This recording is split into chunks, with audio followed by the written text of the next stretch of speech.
ठीक है। So basically today we are going to start with the fundamental of stock market. ठीक है, यहाँ पर हम बिल्कुल बेसिक से स्टार्ट करने वाले हैं। व्हाट इज शेयर मार्केट, क्या क्या होता है शेयर मार्केट, कैपिटल मार्केट क्या होता है, कैपिटल मार्केट के अंदर क्या होता है ना समझना। यहाँ पर आप मल्टीपल टाइप की सिक्योरिटीज को ट्रेड कर सकते हो। आपको लग रहा है कितनी भी फाइनेंशियल सिक्योरिटीज है, म्यूचुअल फंड्स हो गया, उसके बाद में इक्विटीज है, डेरिवेटिव्स के अंदर अगर आपको डील करना है तो ये सब के लिए आपका कैपिटल मार्केट बना है। बट सेकंड थिंग कि कैपिटल मार्केट जो रहता है ना, वो हम अगर इसको बाइफर्गेट करें तो it is bifurcated into two types. पहला कौन सा होता है, primary market, another is secondary market. Primary market are those market जहां पर फर्स्ट टाइम शेयर्स लिस्ट हो रहे हो, ठीक है, उसे हम क्या बोलते हैं, प्राइमरी मार्केट बोलते हैं, राइट। तो जैसे मैं आईपीओ लेकर के आया, अभी लेटेस्ट आईपीओ कौन सा आया था, मोती सन्स एंड ज्वेलर्स का आईपीओ आया था, राइट, ठीक है। उसके पहले टाटा टेक्नोलॉजीज का आईपीओ था। तो ये जितने भी आईपीओ जब फर्स्ट टाइम स्टॉक मार्केट के अंदर अगर लिस्ट होना होता है उन्हें, तो कहां पर जाते हैं, प्राइमरी मार्केट के अंदर जाते हैं, राइट। प्राइमरी मार्केट में लिस्ट होने के लिए कुछ एलिजिबल नॉर्म्स रहते हैं, पढ़ा ही होगा आपने सेबी में, है ना। तो कुछ पर्टिकुलर एलिजिबल नॉर्म्स रहते हैं, अगर वो उसे फुलफिल करते हैं तो वहां से वो क्या कर सकता है, अगर ऑल द कंडीशन जो भी कंडीशन होती है एलिजिबिलिटी नॉर्म्स की, उसको फुलफिल करने के बाद वो स्टॉक मार्केट के अंदर लिस्ट हो सकते हैं। क्या क्या कंडीशन होती है बताओगे आप?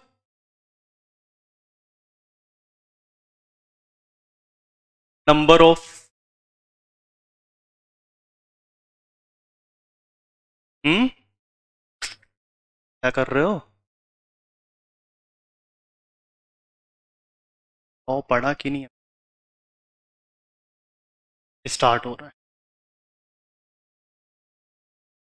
तो बेसिकली कुछ एलिजिबल नॉर्म्स होते हैं, पढ़ना। अगर वो सब फुलफिल हो जाता है तो आप एलिजिबल होती है, मतलब कोई सी भी पर्टिकुलर कंपनी एलिजिबल होती है कि स्टॉक मार्केट के अंदर वो कंपनी लिस्ट हो सकती है, राइट। लिस्ट होने के बाद फर्स्ट टाइम अगर मार्केट में लिस्ट हो रही है तो कहां पर लिस्ट होगी, प्राइमरी मार्केट के अंदर लिस्ट होगी। प्राइमरी मार्केट के अंदर लिस्ट होने के बाद सेकंड वो कहां पर शिफ्ट होता है, आपका सेकेंडरी मार्केट के अंदर। Secondary market is also known as stock market, ठीक है। तो स्टॉक मार्केट के अंदर आता है। देखो यहाँ पर प्रेजेंटेशंस में कैपिटल मार्केट के अंदर पहले अगर हम मार्केट्स की बात करें तो there are two types of market, which one is primary market and another is secondary market, ठीक है। इंस्ट्रूमेंट की बात करें तो यहाँ पर आप इक्विटीज के अंदर भी डील कर सकते हैं, डेप्थ के अंदर भी डील कर सकते हैं, और हाइब्रिड भी डील कर सकते हैं। What is the meaning of hybrid, hybrid का मीनिंग क्या होता है बॉस, क्या आपसे पूछ रहा हूँ, हाइब्रिड मतलब क्या होता है, कॉम्बिनेशन ऑफ बोथ। अगर मुझे इन्वेस्टमेंट करना है इक्विटीज के अंदर, मुझे अगर इन्वेस्टमेंट करना है डेप्थ के अंदर, तो मैं दोनों के अंदर भी इन्वेस्टमेंट कर सकता हूं, नहीं तो सिर्फ और सिर्फ मैं इक्विटीज के अंदर भी इन्वेस्टमेंट कर सकता हूं, ठीक है। यहाँ पर बहुत सारे इंटरमीडियरीज होते हैं। इंटरमीडियरीज मतलब broker, investment bankers, stock exchange, underwriter. Underwriter पता है ना। अगर शॉर्टफॉल होता है लिस्टिंग के टाइम पे, आईपीओ लाने के टाइम पे अगर कुछ शॉर्टफॉल होता है फंड का, तो अंडरराइटर अपनी गारंटी लेता है कि जितना भी शॉर्टफॉल रहेगा उसे मैं क्या कर दूंगा, हाँ। रेगुलेटर्स भी होते हैं, मार्केट को कोई ना कोई तो गवर्नमेंट कंट्रोल करती है, तो यहाँ पर सेबी, ठीक है, एमसीए, और भी अलग अलग रेगुलेटर्स होते हैं जो मार्केट के अंदर डील करते हैं, सीडीएसएल, एनएसडीएल, ठीक है। तो ये दोनों जो है बहुत सारे ऐसे रेगुलेटर से जो डील करते हैं। प्लेयर्स की बात करें तो we are one of the player जो मार्केट के अंदर इन्वेस्टमेंट करते हैं, इंडिविजुअली इन्वेस्टमेंट करते हैं। इंटरमीडियरीज होते हैं, कुछ बैंक्स, एफआईज होते हैं, फाइनेंशियल इंस्टीट्यूशंस, ठीक है, एफडीआई, एफआईआई। अगर ये मान लो कि जो बाहर का इंसान है, मतलब अब्रॉड का जो इंसान है, अगर उसको इंडियन मार्केट के अंदर इन्वेस्टमेंट करना है तो क्या करना पड़ता है, कुछ ये पड़ा एडीआर, जीडीआर, है ना। तो ये सबकी हेल्प लगती है यहाँ पे, राइट। देखो मेरा मेन मोटिव क्या था यहाँ पर आने का, कि मैं आपको कुछ टेक्निकल से रिलेटेड बातें करूं, ठीक है। बट आ करके मैंने देखा तो पता चला कि आपका बेसिक्स भी थोड़ा थोड़ा नहीं पता है आपको, ठीक है। तो पहले हम थोड़ा टाइम देंगे बेसिक्स के ऊपर। बेसिक्स को कवर करने के बाद हम जाएंगे कुछ टेक्निकल वाले पार्ट पे। टेक्निकल कवर होने के बाद लास्ट में मैं आपको ट्रेडिंग व्यू बताऊंगा। Trading view is for technical analysis, ठीक है, जहाँ पे आप बहुत सारी ऐसे चार्ट्स, कैंडल वगैरह दिखती है ना, तो वो सब कुछ वहां पर रहेगा, ठीक है। ये सब पूरे इस कैरिकुलम के अंदर में आज कवर करना है, राइट। स्टॉक सिलेक्शन के अंदर कुछ मैं आपको पर्टिकुलर वेबसाइट्स बताने वाला हूँ जिसके बेसिस पे आप अच्छे से अच्छे स्टॉक्स निकाल सकते हो, ठीक है। बट डिस्क्लेमर याद रखना, investment in securities are subject to market risk, these all the या past return does not guaranteed future profit, correct. चलो, now come to the share market, how share market work. Share market generally होता क्या है, किस तरीके से work करता है, पहले तो ये समझना। शेयर मार्केट के अंदर आपको कुछ पार्टिसिपेंट्स मिलेंगे, कंपनीज होती है और कुछ इन्वेस्टर्स होते हैं, राइट। अगर मैं कंपनीज की बात करूं, कंपनीज को अगर फंड रेज करना है तो there are two types of things जहां से आप क्या कर सकते हो, फंड रेज कर सकते हो। पहला आप डेप्थ फंडिंग कर सकते हो, राइट। दूसरा इक्विटी से फंड कर सकते हो। अगर मुझे डेप्थ फंडिंग करना है तो सीधी सी बात है, मैं किसी भी फाइनेंशियल इंस्टीट्यूशन के पास में जाऊंगा, मुझे लग रहा है कि ये जो बंदे हैं वो एसबीआई है, ठीक है, ये सामने बैठे हैं ये एसबीआई है, तो इनके पास में गया, मैंने बोला सर मुझे 500 करोड़ की नीड है, मुझे अपना बिजनेस को एक्सपांड करना है, राइट। तो मुझे अपने बिजनेस को एक्सपांड करना है तो क्या करना पड़ेगा, इनसे मुझे लोन लेना पड़ेगा। बट ये मुझे लोन देंगे तो फ्री में तो देने वाले नहीं है, ये मेरे रिलेटिव भी नहीं है, हालांकि रिलेटिव भी फ्री में लोन नहीं देते हैं, ठीक है। तो ये क्या बोलते हैं कि आप उसके प्रिंसिपल अमाउंट पे आप मुझे कुछ इंटरेस्ट पे कर देना। अब 5 करोड़ का अगर मुझे लोन चाहिए और उसके ऊपर अगर मैंने इंटरेस्ट लिया, मान लो 5% भी इंटरेस्ट होता है, तो बहुत ज्यादा अमाउंट हो जाएगा, करोड़ों में मुझे इंटरेस्ट पे करना पड़ेगा। तो सेकंड थिंग मैं अप्लाई कर सकता हूँ कि यार इक्विटी मार्केट्स में फंड ले लेता हूँ। इक्विटीज मार्केट के अंदर जैसे ही मुझे फंड मिलेगा तो मैं अपनी ऑनरशिप को डाइल्यूट कर दूंगा। Right now I am a person जिसके पास में 100% की ऑनरशिप है पूरी, ठीक है। 100% में से मैंने सोचा कि 30-40% की ऑनरशिप में डाइल्यूट कर देता हूँ, मतलब दे देता हूँ इनको, और उसके बदले में मुझे क्या करना है, फंड रेज करना है, राइट। अब जितना भी फंड रेज होगा उस फंड से मैं आगे एक्सपांड कर सकता हूं। अब इसके अंदर फंड रेज करने के अंदर बहुत सारी प्रोसेस होती है, आईपीओज वगैरह ये सब कुछ चीजें होती हैं, ठीक है। आईपीओज में भी आपका बुक बिल्डिंग मेथड है, फिक्स प्राइस मेथड है, वट एवर यू चूज, ठीक है। तो इतना डिटेल में नहीं जा रहे हैं, ओवरव्यू दे रहा हूं मैं जस्ट आपको, ठीक है। तो क्या करना है, यहाँ पर हमें फंड रेज करना है। तो फंड रेज करने के लिए मैं सेकंड मेथड पे जाता हूँ, स्टॉक मार्केट के पास में जाता हूँ, और स्टॉक मार्केट को जाकर के मैं बोलता हूँ कि यार मुझे यहाँ से इतने फंड की रिक्वायरमेंट है, तो मैं इसके बदले में इंटरेस्ट पे नहीं कर रहा हूँ। अगर मैं डेप्थ के पास में जाता, फाइनेंशियल इंस्टीट्यूशंस के पास में जाता, तो मुझे इंटरेस्ट पे करना होता। बट मैं इंटरेस्ट ना पे करते हुए अपनी जो ऑनरशिप है उस ऑनरशिप को मैं क्या कर देता हूँ, डाइल्यूट कर देता हूँ, ठीक है। अब ऑनरशिप के बदले में मुझे जो पैसा मिलेगा वो क्या हो जाएगा, क्या हो जाएगा, ऑनरशिप के बदले में मुझे क्या देना पड़ेगा आपको, शेयर्स, ठीक है। अब शेयर्स वैल्यू डिफरेंट है, पर्टिकुलर वैल्यूएशंस के बेसिस पे आपका शेयर्स की वैल्यू निकलती है, राइट। तो इस तरीके से पूरा मार्केट रन करता है। जैसे ये आप है, आपको अगर मान लो इंदौर के अंदर बहुत अच्छा खाना खाना है, ठीक है, नाइट में, या नाइट में अगर आपको बिल्कुल जंक फूड खाना है, बिल्कुल ऐसा पनीर से बटर से लथपथ खतरनाक वाला, तो आप क्या करेंगे, कहाँ पे जाएंगे, रात में, रात के 2 बजे आपको भूख लगी है, सराफा जाएंगे बेसिकली। अगर आप में से किसी को प्रिंटिंग का काम है या फिर बुक्स वगैरह परचेज करनी है, कहाँ पे जाते हैं आप, बेसिकली खजूरी मार्केट, ठीक है। और क्लोथ्स वगैरह अगर परचेज करने हैं तो क्लोथ मार्केट, है ना। तो बेसिकली मैं बोलना क्या चाह रहा हूँ कि पर्टिकुलर एक सेगमेंट बना हुआ है जहां पे उनको रात में भूख लगी थी, सराफा उठ के चले गए, आपको कुछ और था, गए, आपको कपड़े खरीदना था, आप शेयर मार्केट, क्या बोलते हैं, क्लोथ मार्केट चले गए ठीक है। तो यही चीज होती है, अगर मुझे किसी भी टाइप की फाइनेंशियल सिक्योरिटीज को परचेस करना है, इक्विटी, डेप्थ वगैरह हो गया, म्यूचुअल फंड्स हो गया, किसी का म्यूचुअल फंड के अंदर इन्वेस्टमेंट है, अरे करो, कब करोगे, ऐसे भी इनकम चाहते हो कि नहीं चाहते हो, अभी तो क्या पापा मम्मी से लेते होंगे अभी आप, है ना। पैसिव इनकम अर्न करो, स्टार्ट करो धीरे धीरे सब कुछ चीजें, कुछ कुछ अमाउंट डालो। मैं ये नहीं बोल रहा हूँ कि आपको एकदम से 1 लाख 2 लाख 10,000 20,000, ऐसा नहीं। आपको लग रहा है कि आपने, लेट से आपको कुछ पॉकेट मनी मिलती होगी, है ना, एक महीने की आपको, लेट से मैं मान रहा हूँ कि पॉकेट मनी आपको 5,000 मिल रही है। 5,000 में से आपने 1,000 कहीं पे खर्च कर दिए, 1,000 डेटिंग पे चले गए आप, ठीक है, बचे आपके 3,000, 1,000 के चलो और कपड़े ले लिए आपने, ठीक है, क्लॉथ्स वगैरह में, बचे कितने, 2,000। तो 2,000 को इन्वेस्टमेंट करना स्टार्ट कर दूं। अब इसको भी ऐसे इन्वेस्टमेंट नहीं करना है हमें, हमें क्या करना है, बाइफरगेट करना है अलग अलग टाइप से। कैसे बाइफरकेशन रहेगा, कुछ पैसा ऐसी जगह पे डालो जहां पे रिस्क कम हो, ठीक है, रिस्क कम है तो बट ऑब्वियस रिटर्न आपको क्या मिलेगा, कम मिलेगा, राइट। तो कुछ पैसा ऐसी जगह पर डालो जहां पे आपका सेफर फंड हो, और कुछ पैसा ऐसी जगह पर डाल दो जहां पे आपका रिस्क लेने की पॉसिबिलिटीज है लेकिन वहां से रिटर्न भी बहुत अच्छा मिल सकता है, ठीक है। तो इन्वेस्टमेंट करना स्टार्ट करो, डीमेट के अंदर डालो, म्यूचुअल फंड्स में डालो, मैं आपको एट द एंड सब कुछ चीजें बता दूंगा प्रैक्टिकली कैसे आपको स्टार्ट करना है, ठीक है।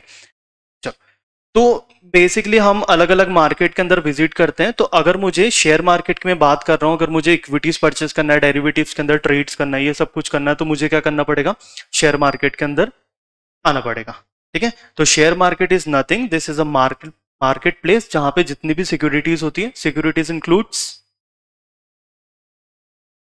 बोलो बोलो, और और कमर्शियल पेपर्स और CIS, क्यूमुलेटिव इन्वेस्टमेंट स्कीम्स भी आती है शायद तक, इसके अंदर म्यूचुअल फंड्स भी आते हैं, ठीक है। तो सिक्योरिटीज इंक्लूड्स ये जो जो भी आप पढ़ रहे हो, ठीक है। रिवीजन नहीं करा आप लोगों ने, शायद पढ़ा है तो पढ़ो, अच्छा, पढ़ो। चलो, तो बेसिकली यहाँ पर बहुत सारे इन्वेस्टर्स होते हैं, कोई बायर्स होता है, कोई सेलर्स होता है। तो वो जो लोग क्या करते हैं, इस पर्टिकुलर मार्केट के अंदर एंटर करते हैं और एंटर करके यहाँ पे बाइंग और सेलिंग डेली का ट्रांजेक्शन्स करते हैं, राइट। चलो, मार्केट जैसे हमने बात करी थी, दो टाइप्स के मार्केट होता है। पहला होता है आपका primary, second is your secondary market. Primary market क्या होता है,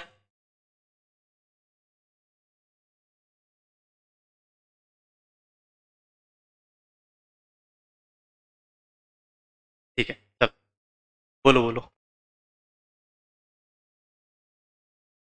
फर्स्ट टाइम अगर मुझे सिक्योरिटीज को लिस्ट करवाना है, शेयर को अगर लिस्ट करवाना है, तो मुझे कहाँ पे जाना पड़ेगा, प्राइमरी मार्केट के अंदर, ठीक है।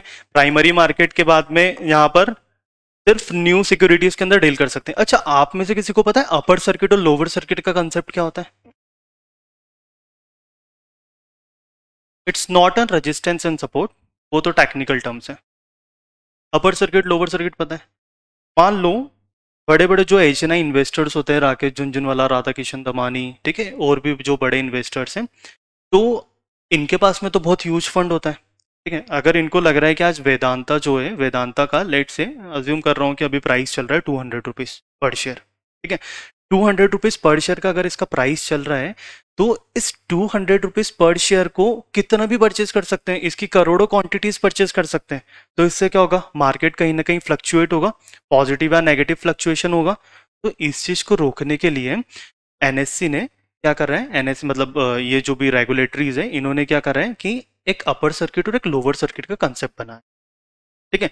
एक दिन के अंदर एक टाइम पीरियड में मान लो अगर एक स्टॉक 10% से ज्यादा हाइक करता है, तो उस केस में क्या रहेगा कि वहां पर उसको हम होल्ड कर देंगे। What is the meaning of hold? Stop कर देंगे। वहां पे उस पर्टिकुलर शेयर्स की ट्रेडिंग क्या हो जाएगी, स्टॉप कर देंगे। रेट से अगर हमने स्टॉप नहीं करा तो प्रॉब्लम होगी ना। क्या प्रॉब्लम होगी? स्टॉप नहीं करा तो मार्केट हो सकता है कि अनएक्सपेक्टेड मूव करे, ठीक है। जितना हम चाह नहीं सकते उससे भी ज्यादा मूव करे। ये पॉजिटिवली अगर वो बाय कर रहा है तो बट ऑब्वियसली पॉजिटिव मूव होगा, मार्केट अप जाएगा। अगर मान लो बहुत सारे शेयर्स और उसने सेल करा तो मार्केट क्रैश होने के भी तो चांसेस होते हैं, या फिर पर्टिकुलर जिस स्टॉक के अंदर वो डील कर रहा है वो भी तो क्रैश हो सकता है ना। तो इन सब चीजों से बचने के लिए इन्होंने एक कंसेप्ट लेकर के आया था, that is upper circuit and lower circuit, ठीक है। Upper circuit lower circuit individually बहुत बड़ा कंसेप्ट, ठीक है। इसके अंदर हर एक पीरियड के जैसे मान लो मार्केट कब स्टार्ट होता है, टाइमिंग क्या है इंडियन मार्केट की, 9:15 टू 3:30, 15 मिनट में क्या करना है तुमको, ठीक है। 9:15 टू 3:30 मार्केट टाइमिंग्स होता है, राइट। तो 9:15 के पहले भी कुछ होता है क्या, कुछ मार्केट को बोलते हैं, याद करो। प्री मार्केट जैसे नाम सुना है? प्री मार्केट ओपनिंग्स होती है, नहीं सुना? अरे यार, चलो। तो 9 से 9:15 तक में क्या होता है, आपका प्री ओपनिंग होता है। उसके बाद में नॉर्मल ट्रेडिंग सेशन चलता है, और फिर लास्ट में 3:30 से 3:40 में आपका क्या रहता है, क्लोजिंग प्राइस कैलकुलेशन टाइम, ठीक है। क्लोजिंग कैलकुलेशन टाइम होता है। तो ये जो टाइमिंग है, इस टाइमिंग के अंदर मान लो कि 9:15 पे उस पर्टिकुलर HNI ने क्या करा था, शेयर को सेल करना चाह रहा था वो। तो 9:15 से 12 के बीच में अगर मार्केट के अंदर ये सेल करता है शेयर, तो यहाँ पर कुछ 30 मिनट्स के लिए उसकी जो ट्रेडिंग है, उस पर्टिकुलर स्टॉक की जो ट्रेडिंग है, वो क्या कर देते हैं, होल्ड कर देते हैं, ठीक है। तो अब लेकिन ये क्यों बताया मैंने आपको, प्राइमरी मार्केट के अंदर ऐसा नहीं होता है। प्राइमरी मार्केट में फर्स्ट टाइम अगर आप सिक्योरिटीज को लिस्ट कर रहे हो तो फॉर अ वन डे, जो फर्स्ट डे होता है, सिर्फ वहां पर क्या होता है कि अपर सर्किट और लोअर सर्किट का कंसेप्ट नहीं लगता। उस दिन अनएक्सपेक्टेड जितना मूव कर सकते हो कर लो, जितना हाइक जाएगा उतना हाइक चले जाएगा। रीजन सिंपल है ना, हम फंडिंग के लिए कर रहे हैं ये काम। अगर फंडिंग ही हमें नहीं मिली तो क्या कर सकते। ठीक है, कभी कभी देखा होगा टाटा टेक्नोलॉजीज का कितना अप गया था प्राइस लिस्टिंग के टाइम पे। 14-15% देखना एक बार, ज्यादा गया था। ठीक है, तो अनएक्सपेक्टेड मूव करता है यहाँ पे। ठीक है यार, आप में से ना नॉलेज रखो, पता है तुम अभी सीएस कर रहे हो, सीएस एग्जीक्यूटिव में हो, सीएस एग्जीक्यूटिव के बाद में आप प्रोफेशनल में जाने वाले हो, मार्केट में डील करना आना चाहिए, प्रैक्टिकल नॉलेज रखो। मैं भी जिस टाइम पे सीएस में था ना, मुझे पता था, मतलब ऐसा भी नहीं है कि मैं बिल्कुल लाइन बैठा था। कुछ चीज़ें मुझे पता थी क्योंकि प्रैक्टिकली जब आप चीज़ों को ग्रैब करना स्टार्ट करोगे ना, खुद को सीखने के लिए मिलेगा। आप सोच रहे हो अगर आप आज से इन्वेस्टमेंट करना स्टार्ट करते हो या फिर ट्रेड करना स्टार्ट करते हो, बेसिकली मैं ट्रेड का भी आपको नहीं बोलूंगा, reason is very simple, trading के अंदर आपको कैपिटल ज़्यादा लगता है, राइट। तो आप इन्वेस्टमेंट करना स्टार्ट कर दो, कुछ पर्टिकुलर आप अमाउंट भी इन्वेस्टमेंट करते हो तो वो अमाउंट कुछ टाइम के बाद में तो बहुत अच्छा बन जाएगा ना। एमआरएफ के शेयर का पता था आपको? एक कोई बंदा था, उसने 9 या 10 रुपए से शेयर परचेज करके रखा था। राइट नाउ अभी कितना चल रहा है, 1 लाख के आसपास पे ट्रेड कर रहा है एमआरएफ, है ना। कितना पैसा बना चुका होगा वो 10 साल के अंदर। 10 साल अगर आप एफडी के अंदर डालते हो तो कितना पैसा मिलेगा आपको एफडी में, पर मंथ पर ईयर कितना इंटरेस्ट मिलता है एफडी के अंदर? 6.5%, 7%। कोई प्राइवेट बैंक होगी तो 7.5 दे देगी, ठीक है, उससे ज़्यादा तो मिलेगा नहीं। यहाँ पे अनएक्सपेक्टेड रिटर्न्स मिलते हैं, अनएक्सपेक्टेड रिटर्न्स 20%, 30%, 35%, इट डिपेंड्स कितना आपने लगा के रखा। और मैं ये नहीं बोल रहा हूँ कि आप सिर्फ एक शेयर के अंदर इन्वेस्टमेंट करो, नहीं, डाइवर्सिफिकेशन करो। आपको जो सेगमेंट समझ में आ रहा है उस सेगमेंट के अंदर आप काम कर लो। ठीक है, किसी को पता है ये जो तुम डोमिनोज वगैरह खाते हो, डोमिनोज क्या, पिज्जा हट वगैरह, ये है किसकी कंपनी है पिज्जा हट? पेप्सिको। इंडिया के अंदर पेप्सिको जो है वो कौन रन करता है? फ्रेंचाइजी प्रोवाइड करता है वरुण ब्रेवरेजेस लिमिटेड। ठीक है, गोवा गए हो? हैं, क्या कर रहे हो तुम पढ़ाई करके इतना? जाओ गोवा, वो फिरो ऐश करो। क्यों, कुछ याद आ गया गोवा में देखो? नहीं चल, गोवा के अंदर कसीनो होते हैं। ठीक है, कसीनो कहाँ पर होते हैं? गोवा में तो होते ही हैं कसिनो का एक पर्टिकुलर प्लेस होता है, जैसे सी के अंदर एक बना है, ठीक है। तो कसिनो इंडिया के अंदर है, मतलब लीगल है, आप वहाँ पे कर सकते हो, प्ले कर सकते हो, सिर्फ गोवा के अंदर कर सकते हो। गोवा के अंदर जो कसिनो रन करता है उस कंपनी का नाम पता है आपको? है, नहीं पता? Delta corporation. ठीक है, बहुत बड़ा अच्छा बिजनेस है इसका, हॉस्पिटैलिटी का बहुत बड़ा बिजनेस। इसके अलावा चावल खाते हो? हैं, कौन सा खाता है? बासमती है अरे बताओ भाई, खाते हो ना? चावल ही तो पूछ रहा हूँ, और कुछ थोड़े ना पूछ रहा हूँ मैं। बासमती वगैरह कौन सी कंपनी बनाती है? इंडिया गेट कंपनी नहीं है। हाँ, के आर बी एल लिमिटेड। ठीक है, इन शॉर्ट मैं आपको क्या बताना चाह रहा हूँ कि जो बिजनेस आपको बड़ा अच्छा लगता है ना, आपको ये लग रहा है कि यार ये बिजनेस जो है उसके अंदर मुझे इसका बिजनेस समझ में आ रहा है, बिजनेस को रीड करो। के अंदर आप आराम से डॉक्यूमेंट्रीज वीडियोस देखो, इसके बहुत सारी वीडियोस होती है। के का उठा के देख लो, अभी अभी नहीं, बाद में। ठीक है, तो के का देखना, के का प्रोडक्शन देख लो, कितना ह्यूज क्वांटिटी में वो ग्रो करती है। ठीक है, इसके अलावा जो भी बिजनेस है, हर एक बिजनेस को आप देखो, मजा आ जाएगा। बिजनेस समझ में आएगा ना, तो बिजनेस समझने के बाद में आप इन्वेस्टमेंट करना बहुत इजीली कर सकते हो। उसके बाद में आपको फंडामेंटल्स रीड करना तो आते हैं, सपोज मतलब में आते हैं ना। क्या होता है फाइनेंशियल स्टेटमेंट्स के अंदर, what includes in financial statement? एक मिनट, ट्रेडिंग क्या? ट्रेडिंग अकाउंट नहीं होता? और cash flows, balance sheet, P and L, cash flows, notes to account, है ना। तो ये सब आपको क्या करना पड़ेगा, रीड करना पड़ेगा। अपार्ट फ्रॉम दिस आपको एनुअल रिपोर्ट्स भी रीड करना पड़ेगा। एनुअल रिपोर्ट्स बहुत इंपॉर्टेंट है। लेटेस्ट ईयर के एनुअल रिपोर्ट्स रीड करना स्टार्ट करो। 11 12 सब कॉमर्स बैकग्राउंड से हो, है ना। 11 12 के अंदर एक प्रोजेक्ट्स मिलता था, ठीक है। एनुअल रिपोर्ट रीड करो, इसके अंदर से छाप दो सब कुछ चीज़ें। छापना नहीं है, अब हमको रीड करना है अच्छे से उसको, बिजनेस समझ। क्योंकि एनुअल रिपोर्ट के अंदर पता है क्या क्या चीज़ें लिखी रहती है। एनुअल रिपोर्ट के अंदर आपको ये पता चल जाएगा कि बिजनेस आगे करने क्या वाला है, कैपिटल एक्सपेंडिचर क्यों कर रहा है। कैपिटल एक्सपेंडिचर, कैपिटल एक्सपेंडिचर अगर वो कर रहा होगा तो उसके पीछे का कुछ रीजन होगा ना, ठीक है। कैपिटल एक्सपेंडिचर क्यों करता है कोई भी इंसान? क्योंकि उसको आगे अपना बिजनेस को एक्सपांड करना होता है, ठीक है। कुछ नया प्लांट परचेस करना होता है। तो ईच एंड एवरीथिंग जो भी इंपॉर्टेंट होता है ना, वो सब कुछ उसके अंदर लिखा रहता है। आप बोलोगे तो मैं आपको ये प्रोवाइड कर दूंगा, एक रिकॉर्डेड लेक्चर है मेरे पास में, मैं आपको फ्री ऑफ कॉस्ट प्रोवाइड कर दूंगा, प्योर एनुअल रिपोर्ट्स के ऊपर बना हुआ है। और वो भी ऐसा नहीं कि मैं आपको पढ़ाने के लिए, हाँ रटन विद्या नहीं है उसके अंदर, ठीक है। उसके अंदर सिंपल सी चीज़ है कि प्रैक्टिकल एस्पेक्ट के ऊपर जाओ। क्या क्या आपको बेसिकली पॉइंटर्स देखने, जैसे अगर मैं बात करूं बैलेंस शीट के अंदर क्या होता है, बैलेंस शीट में क्या क्या, लाइबिलिटीज वाले पार्ट में क्या आता है, इक्विटीज आती है। इक्विटीज को अगर मान लो किसी कंपनीज की इक्विटीज फर्स्ट ईयर में कितना था, 100 करोड़, सेकेंड ईयर में 120, 130, 140, 150, पहला केस ये हो गया।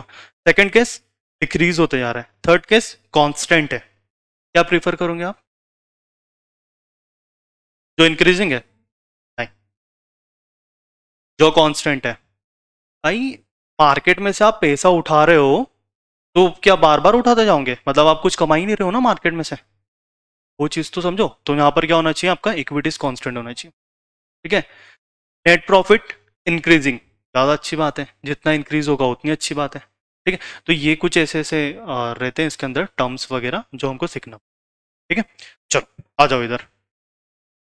सेकेंडरी मार्केट के अंदर क्या है, secondary market normally stock market होता है, जहां पे हम क्या करते हैं, जो ऑलरेडी इशूड सिक्योरिटीज है वो इशूड सिक्योरिटीज को हम डेली का ट्रांजेक्शन करते हैं।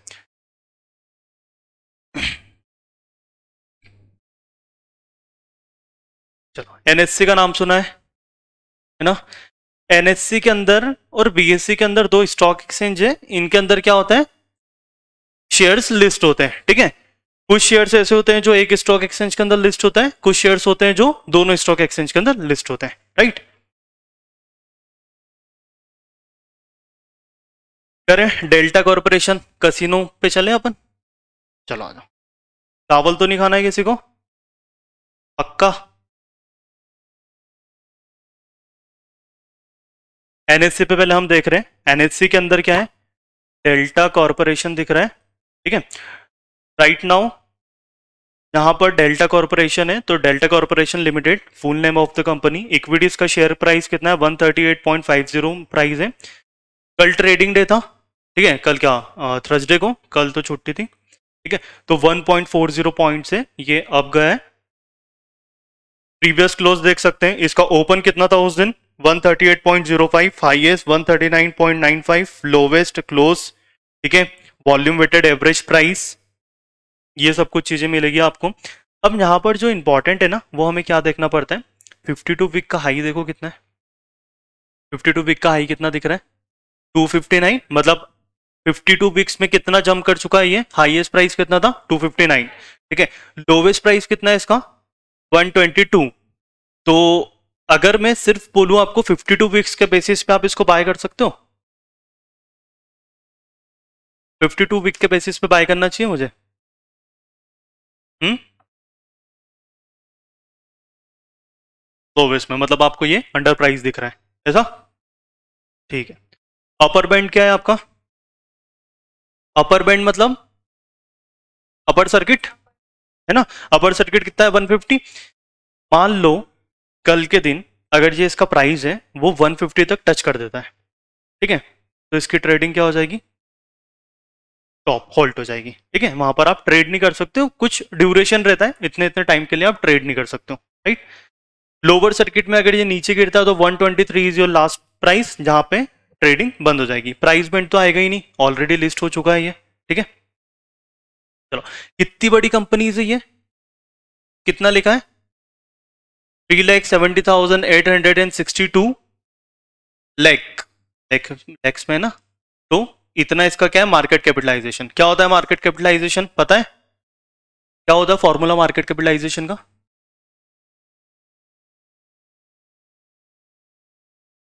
नंबर ऑफ ट्रेडिंग डेज क्यों आएगा?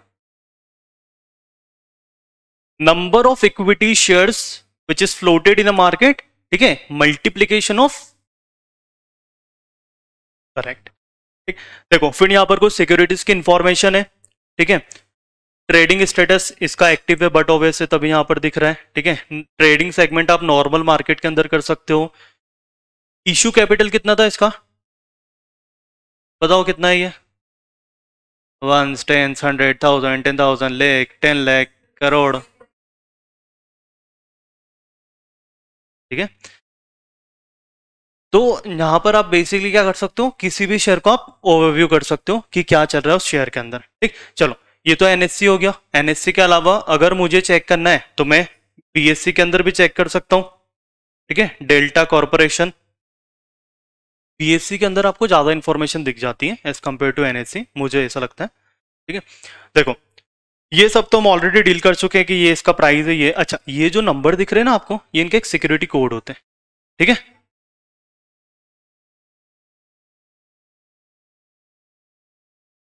इंडस्ट्री क्या है, कौन सी इंडस्ट्री से बिलोंग करता है? सामने लिखा है, नहीं दिख रहा है?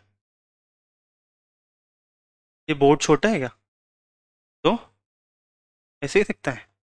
चलो, amusement park and other recreation से उसके अंदर डील करता है। यहाँ पर फिर आपको कॉर्पोरेट इंफॉर्मेशन दिख जाएगी। कॉर्पोरेट अनाउंसमेंट का मतलब क्या होता है? कंपनी कब डिविडेंड इशू कर रही है, कंपनी ने कब बोनस इशू करा है, ठीक है। बोनस इशू के नाम से मेरे को एक याद आया, कंपनी का शेयर है तल्लार टेक्नो, कुछ ऐसे ही नाम है। 1 तारीख को उसका बोनस है 4:1। क्या होता है 4:1? 4 शेयर अगर मैं परचेस करूंगा तो मुझे एग्जैक्टली एक शेयर मुझे मिल जाएगा, ठीक है। देखो यहाँ पर दिख रही कुछ, ये तो दिख ही रहा होगा ना, इन्फॉर्मेशन दिख रहा है यहाँ पे। Announcement under regulation 30 LODR earning call ट्रांजेक्ट, ठीक है। तो यहाँ पर जितने भी आप जो पढ़ते हो ना सिक्योरिटीज लॉ के अंदर, सब काम में आने वाला है, सब कुछ काम में आने वाला है। और देखो बहुत से लोगों को तो पता नहीं होता है नॉर्मली, ठीक है, रेगुलेशंस वगैरह तो कोई पढ़ने बैठता नहीं है। आप लोग तो पढ़ते ही हो सिक्योरिटीज लॉ के अंदर, ये सब आपको समझ में आएगा, बहुत अच्छे से आप एनालाइज कर सकते हो ये चीज़ें, ठीक। तो कॉर्पोरेट एक्शंस के अंदर क्या होता है, कॉर्पोरेट अनाउंसमेंट्स के अंदर, कि जहां पर कंपनीज कब डिविडेंड लेकर के आ रही है, बोनस कब इशू हो रहा है, तो ये सब कुछ चीजें आपको यहाँ पर दिख जाएगी। फाइनेंशियल्स अगर मुझे चेक करना है तो फाइनेंशियल रिजल्ट है, एनुअल रिपोर्ट मिल जाएगा, मीटिंग्स कब है, share holder meetings, voting right, corporate actions, फिर उसके बाद में रिलेटेड पार्टी ट्रांजेक्शन होते हैं बहुत सारे, तो आरपीटीज होता है। तो यहाँ पर जितने भी रिलेटेड पार्टी ट्रांजेक्शन्स होते हैं, आप एक हर एक रिलेटेड पार्टी ट्रांजेक्शन्स को भी क्या कर सकते हो, चेक कर सकते हो। फर्स्ट 7 जुलाई 2023 के अंदर आरपीटीज था, ठीक है।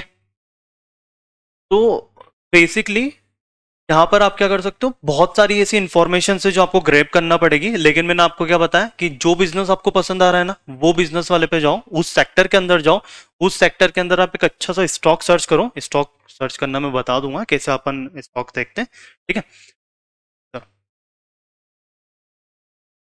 इसके बाद में स्क्रीनर है, इसका यूज करा है कभी किसी ने?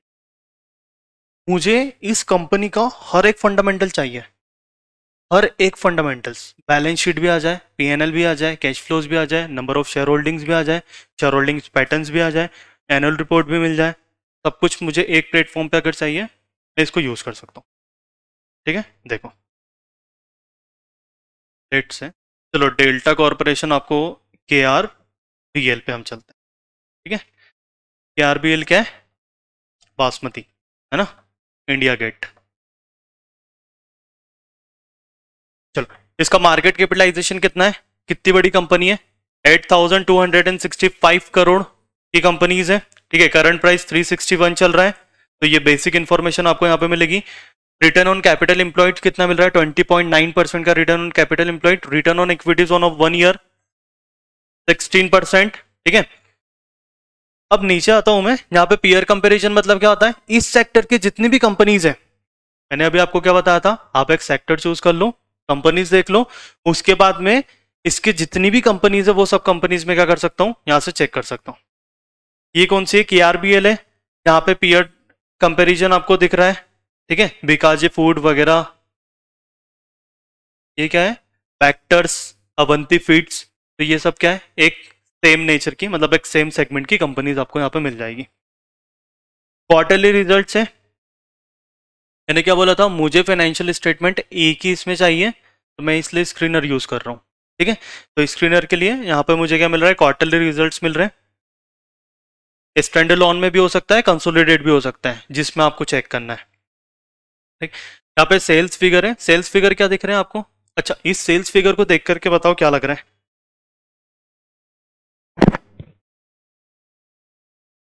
अच्छा है, सेल्स अच्छी है इसकी, हाँ, कांस्टेंट है भाई, करोड़ों में है ये।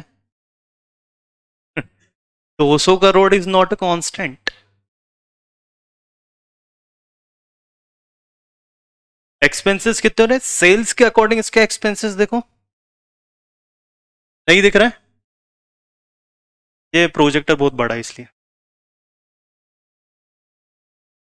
ऑपरेटिंग प्रॉफिट्स दिख रहे हैं, जहां तक दिख रहे हैं वहां तक देख लो। जून 23, ठीक है, एक सितंबर नहीं दिख रहा है, चलेगा।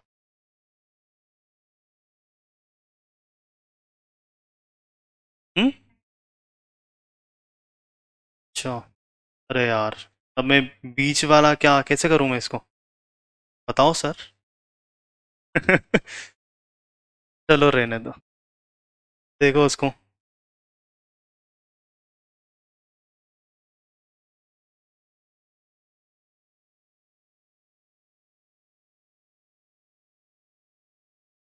अरे, इनको है ना चश्मे लग जाएंगे इसको देखने के लिए, मुझे ही नहीं दिख रहा है। चलो कोई ना, कोई दिक्कत नहीं है, चलेगा इसे में, ठीक है, चलेगा।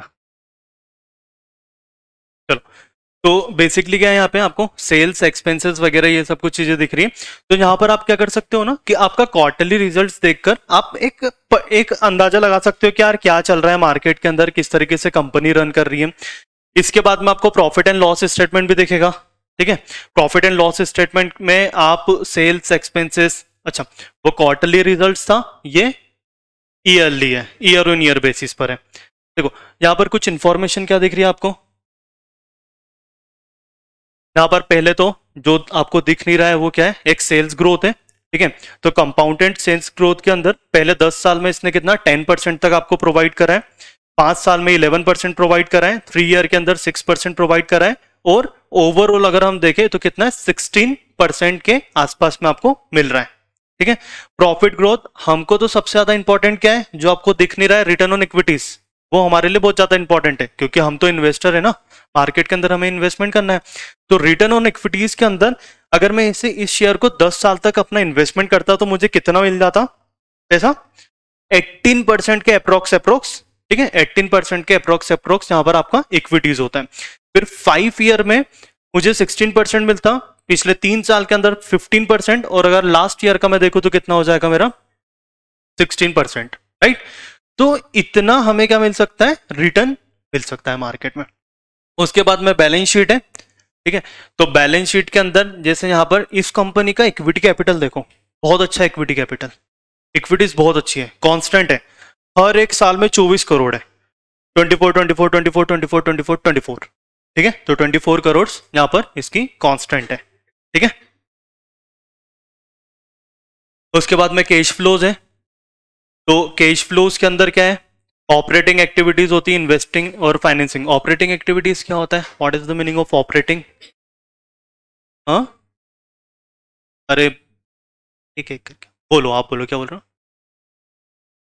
डे टू डे का जो एक्सपेंसेस होता है। और कुछ नया, जल्दी जल्दी कॉपी कॉल देखो, उसके अंदर लिखा होगा। इन्वेस्टिंग एक्टिविटीज, कंपनी कहाँ कहाँ पर इन्वेस्टमेंट कर रही है, ठीक है। फाइनेंशियल एक्टिविटीज के अंदर क्या आता है, अच्छा इसके जो हेड्स होते हैं क्या है, क्या आता है इसके अंदर, क्या क्या।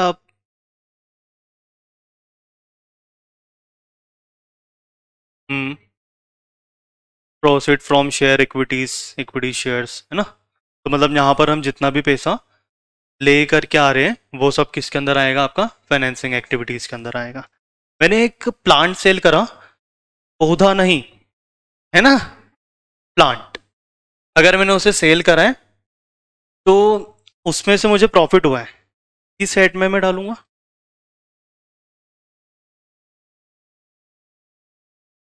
अरे, मेरा प्लांट बेचने का धंधा नहीं है,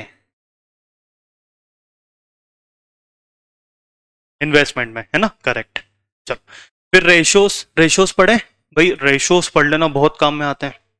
जब भी आप एक्चुअल में अच्छा पैसा लगाने जाओगे ना, तो उस टाइम पे आपको रेशोस देखना पड़ेगा, हर एक रेशोस देखना पड़ेगा, डेटर डेज देखना पड़ेगा, इन्वेंट्री डेज देखना पड़ेगा, हर एक रेशो इंपॉर्टेंट है। अगर वर्किंग कैपिटल अच्छा नहीं है, ठीक है, वर्किंग कैपिटल का मतलब क्या होता है, जो डेली का ट्रांजेक्शन्स होते हैं, जो एक्सपेंसेस लगते हैं, उसको क्या कर रहे हैं,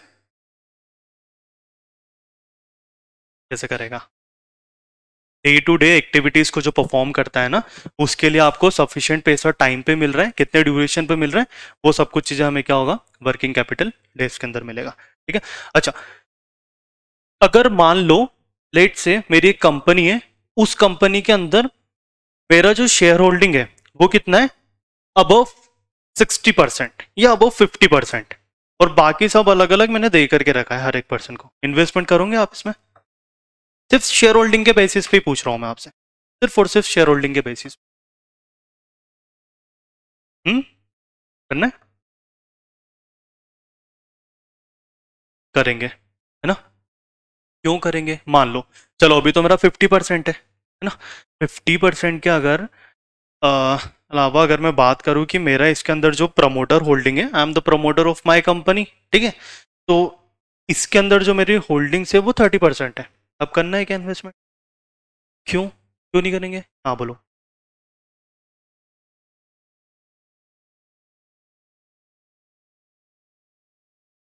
हो सकता है, एक ये भी केस हो सकता है, ठीक है, और बाकी करना है, भाई प्रॉफिट में चल रही है मेरा स्टार्टअप, करना है इन्वेस्टमेंट, सच में प्रॉफिट में चल रहा है भाई, मजाक नहीं कर रहा हूँ, करना है,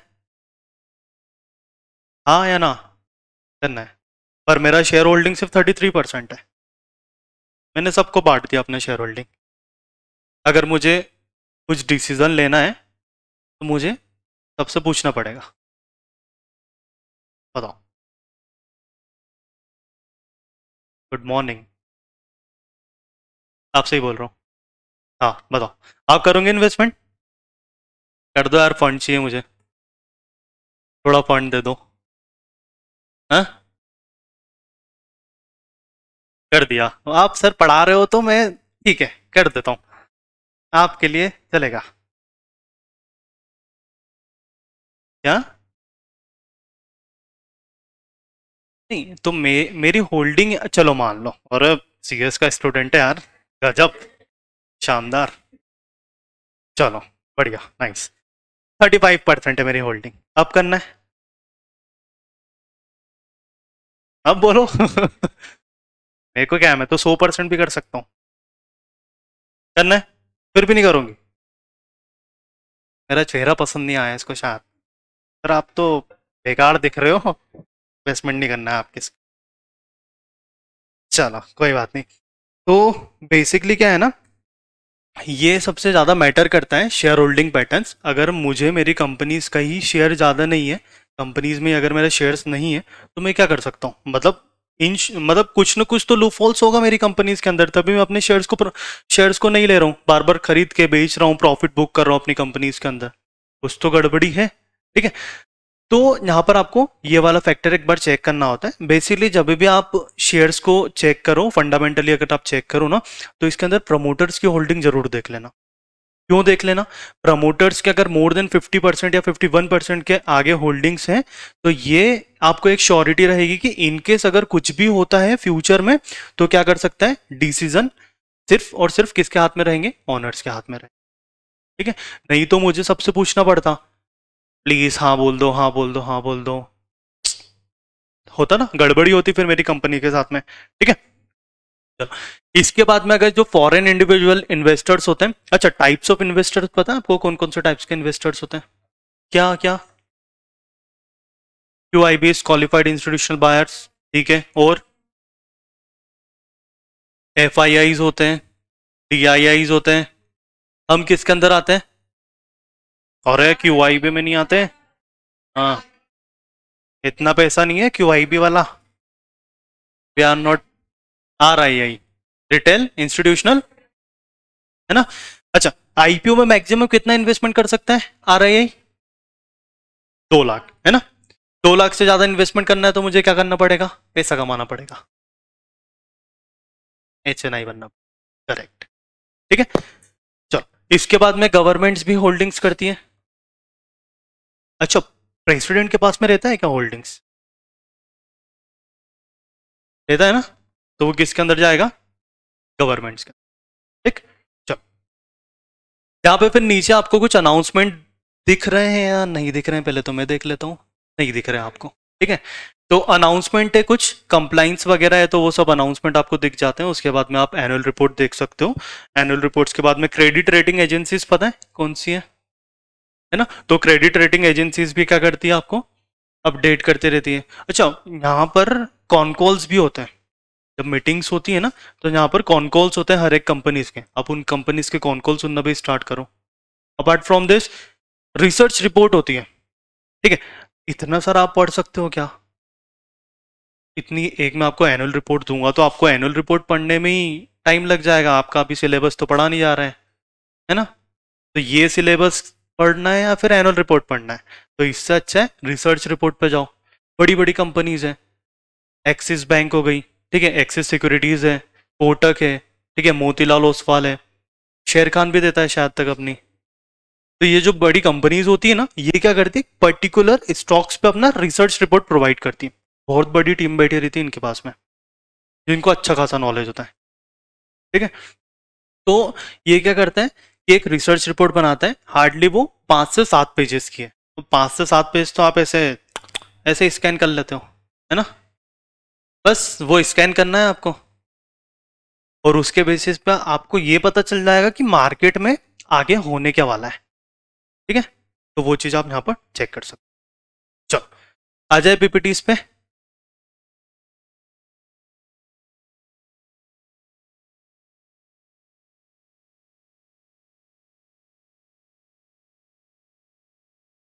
हम्म, दिख रहा है ना, हो रहा है, ये तो पूरा दिख रहा है।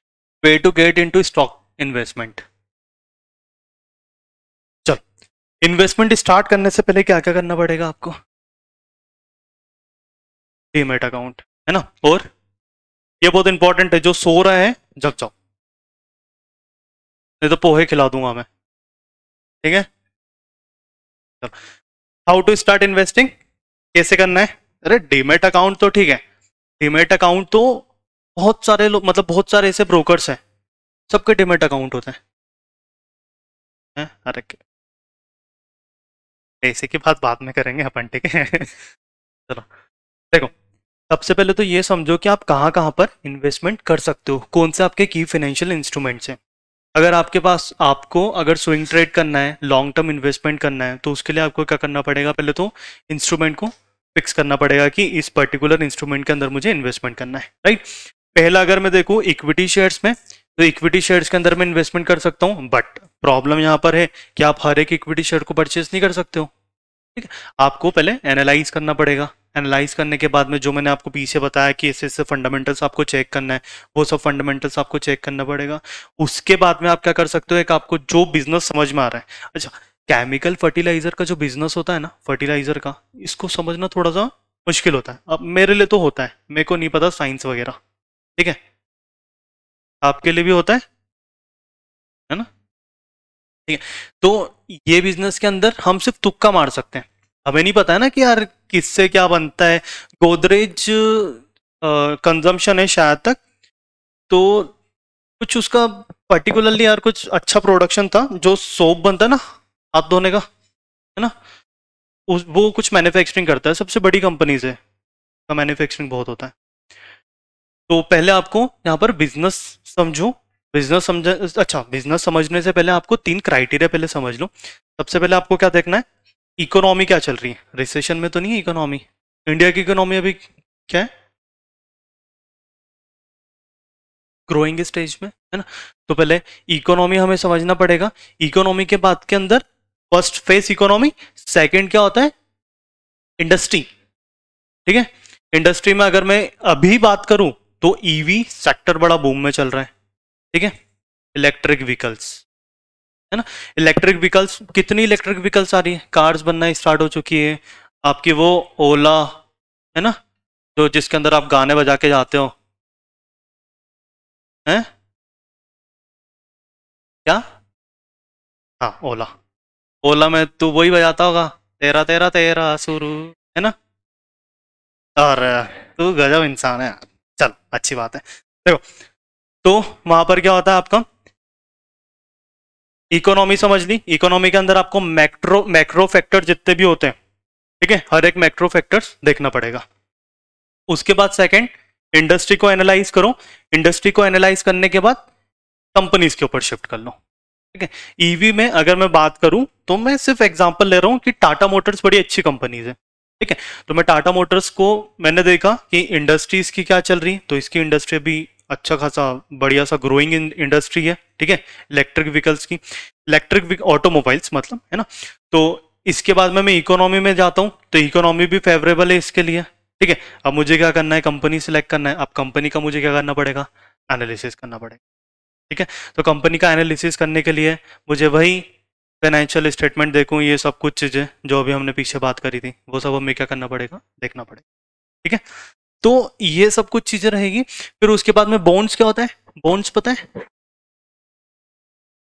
गवर्नमेंट बॉन्ड्स होते हैं। करा है कभी इन्वेस्टमेंट? नहीं, बॉन्ड में कभी इन्वेस्टमेंट करा है? मत करना, नहीं करना चाहिए। देखो, बॉन्ड अच्छी बात है, आप इन्वेस्टमेंट करना है तो आपको करो इन्वेस्टमेंट, लेकिन यहाँ पे आपको क्या मिलता है, फिक्स रिटर्न मिलता है। ठीक है, तो मैं अपना पर्सनली बताता हूँ, मैंने एक एल का बॉन्ड लिया था। तो मुझे नहीं करते करते 5,000 का शेयर था, मतलब 5,000 की 10,000 की क्वान्टिटी में 10,000 इन्वेस्टमेंट करा था, उसका मुझे एट द एंड कितना मिला था, 1200-1300 रुपये मिला था। सॉरी, 12,000 13,000 रुपये में, तो 3,000 के अप्रोक्स अप्रोक्स मुझे यहाँ पर इसका प्रॉफिट हुआ। ठीक है, वो डर गई, 200-300 रुपये का प्रॉफिट सर। ठीक है, उसके बाद में म्यूचुअल फंड्स होते हैं। म्यूचुअल फंड्स के अंदर कर दो स्टार्ट, बोल रहा हूँ मैं आपको, कर दो। अच्छा, म्यूचुअल फंड सिलेक्ट करो। ठीक है, म्यूचुअल फंड सिलेक्ट करने के बाद 500 रुपये में क्या आता है, 500 रुपये तो कर ही सकते हो ना इन्वेस्टमेंट, पर मंथ की SIP ले लो 500 की, अच्छी कंपनी के अंदर इन्वेस्टमेंट करो। पराग पारिक, अच्छा, एक मतलब फ्लेक्सी कैप है उसका, म्यूचुअल फंड अच्छा है, उसके अंदर आप कर सकते हो। UTI के अंदर आप कर सकते हो, बहुत अच्छी अच्छी कंपनीज है, असेट मैनेजमेंट कंपनीज है, तो इसके अंदर आप क्या कर सकते हो। अच्छा, अब बहुत सारे लोगों की तो अच्छी खासी इनकम होती है, अपन तो ऐसे ही है, अपने पास तो कुछ है ही नहीं, है ना। तो उनको क्या करना पड़ता है, म्यूचुअल फंड के अंदर इन्वेस्टमेंट करना ही पड़ता है, ELSS सिक्योरिटीज के अंदर, जहाँ पे क्या होता है, आपका टैक्स सेविंग होता है ना। तो टैक्स सेविंग के लिए भी इसके अंदर आप इन्वेस्टमेंट कर सकते हो। टैक्स पड़ा है, डिडक्शंस पड़ा है, Section 80 टी वाली लाइन पूरी पड़ी है ना। बस यही सब कुछ तो आता है उसके अंदर, कहाँ कहाँ पे आपको पैसा, टैक्स प्लानिंग होती है बेसिकली, है ना। चलो, फिर ईटीएफ्स भी होते हैं बहुत सारे, ईटीएफ्स भी आप परचेज कर सकते हो। डेरिवेटिव्स, डेरिवेटिव्स के अंदर रिस्क रहता है। डेरिवेटिव्स के अंदर क्या आता है? अरे रिस्क नहीं रे, डेरिवेटिव्स के अंदर क्या आता है ये पूछ रहा हूं मैं, ऑप्शंस एंड फ्यूचर्स, ठीक है। डेरिवेटिव कॉन्ट्रैक्ट्स होते हैं यहाँ पे, तो इसके अंदर क्या होगा आपको? ऑप्शंस मिलेगा, कॉल ऑप्शंस, पुट ऑप्शंस। सुना सुना लग रहा है, या फिर सुना सुना ही हो गया है ये, लग रहा है। क्या होता है कॉल ऑप्शंस?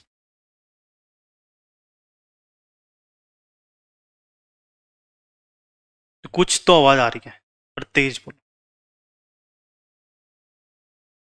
अमाउंट? नहीं, हम क्यों डिसाइड करेंगे? हमारा शेयर मार्केट थोड़ी ना है। Call options and put options basically क्या होता है, एक ऑप्शन ट्रेडिंग होती है। इस ऑप्शन ट्रेडिंग के अंदर आप प्रीमियम को परचेस कर, राइट। अगर मुझे लग रहा है कि मार्केट अप ट्रेंड में है, ठीक है, ट्रेंड्स होते हैं up trend, down trend and sideways market होता है। अगर मुझे लग रहा है मार्केट अप ट्रेंड पे है, तो मैं क्या कर सकता हूँ, निफ्टी अगर अप ट्रेंड पे चल रहा है तो मैं क्या कर सकता हूँ कि यहाँ से एक कॉल ऑप्शन परचेस कर सकता हूँ, कॉल ऑप्शन को बाय कर सकता हूँ, ठीक है। अब वो कुछ भी स्ट्राइक प्राइस का हो सकता है। अभी 21,000 है, 21,200, 21,300, 21,400। एएमटी होता है, एट द मनी, ठीक है, in the money, out the money. इसके आपको एक प्रीमियम्स को लेना पड़ता है, ठीक है। अगर मुझे लग रहा है मार्केट नीचे गिर रहा है, तो गिरते हुए मार्केट के अंदर मैं ट्रेड कर सकता हूँ क्या? बिल्कुल कर सकता हूँ। मैं क्या कर लूंगा, ऑप्शंस के अंदर पुट बाय कर लूंगा, है ना, ठीक है। तो ये, उसके बाद में अगर आपको फ्यूचर ट्रेड्स करना है, 3 महीने में एक्सपायरी होती है लास्ट थर्सडे, और इसकी भी एक्सपायरी होती है ऑप्शंस की और थर्सडे, ठीक है। अब इसके अंदर तो डिपेंड है, निफ्टी क्या अलग है, बैंक निफ्टी क्या अलग है, फिर निफ्टी क्या अलग है, तीनों की एक्सपायरी डे अलग है, ठीक है। तो यहाँ पर आप क्या कर सकते हो, उसके अकॉर्डिंग ट्रेड कर सकते हो। बेसिकली जो डेरिवेटिव्स वाला पार्ट होता है ना, बहुत इंटरेस्टिंग पार्ट है। जो अच्छा पैसा बनता है, बहुत बड़ा सा पैसा जो बनता है ना एक बार में, किसी को 1 लाख का प्रॉफिट हो रहा है, 2 लाख का, 10 लाख का, 15 लाख का, जितना आप कैपिटल इन्वेस्टमेंट करो उसके अकॉर्डिंग जो प्रॉफिट होता है, तो वो किसके अंदर होता है? ऑप्शंस ट्रेडिंग के अंदर, है ना। ऑप्शंस या फ्यूचर्स के अंदर होता है। बट यहाँ पर रिस्क भी है भाई, पैसा मिल रहा है तो रिस्क भी तो बियर करना पड़ेगा ना। जितना आपने पैसा लगाया वो भी जा सकता है। स्टार्टिंग में मैंने एक डिस्क्लेमर दिया था आपको, क्या था? अरे सब्जेक्ट टू मार्केट रिस्क नहीं, इन्वेस्टमेंट इन सिक्योरिटीज। इन्वेस्टमेंट भी तो करो। चलो, तो हमें पहले क्या करना पड़ेगा, कुछ फाइनेंशियल सिक्योरिटीज को, फाइनेंशियल इंस्ट्रूमेंट्स को हमें देखना पड़ेगा, ठीक है। अब सबसे इंपॉर्टेंट होता है फाइनेंशियल इंस्ट्रूमेंट देख लिया, उसके बाद कंपनीज है, ठीक है। आपको ब्रोकर सिलेक्ट करना पड़ेगा। ब्रोकर सिलेक्ट कैसे करेंगे? कोई भी उठा गिरा ब्रोकर ले लूँ क्या? नहीं, मुझे सेबी पे जाकर इस ब्रोकर को चेक करना पड़ेगा। इसके लिंक मैं आपको दे दूंगा, ठीक है। तो यूआरएल है जहाँ पे आप ब्रोकर्स को चेक कर सकते हो, हालांकि ऐसे ही मिल जाएगा, कोई बड़ी बात, ठीक है। तो सेबी रजिस्टर्ड ब्रोकर होना चाहिए। अगर सेबी रजिस्टर्ड ब्रोकर नहीं है तो फिर मत करो, उसके साथ में आप पार्टिसिपेट मत करो, अपना अकाउंट ओपन मत करो, हो सकता है कुछ फ्रॉडुलेंट एक्टिविटीज करने के लिए बैठा है, ठीक है। उसके बाद में ब्रोकर वगैरह सर्च करा। डॉक्यूमेंट्स क्या लगते हैं किसी भी अकाउंट ओपन करने में? पैन कार्ड, आधार कार्ड, है ना। आपका जो जीवन भर से जो आप वो क्या बोलते हैं, आधार कार्ड पे जो आपकी बिल्कुल डीएसएलआर वाली सेल्फी होती है, वो भी देना पड़ती है आपको, है ना।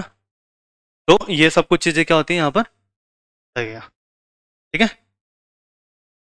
ये सोच रहा है कि मेरी फोटो बड़ी अच्छी है।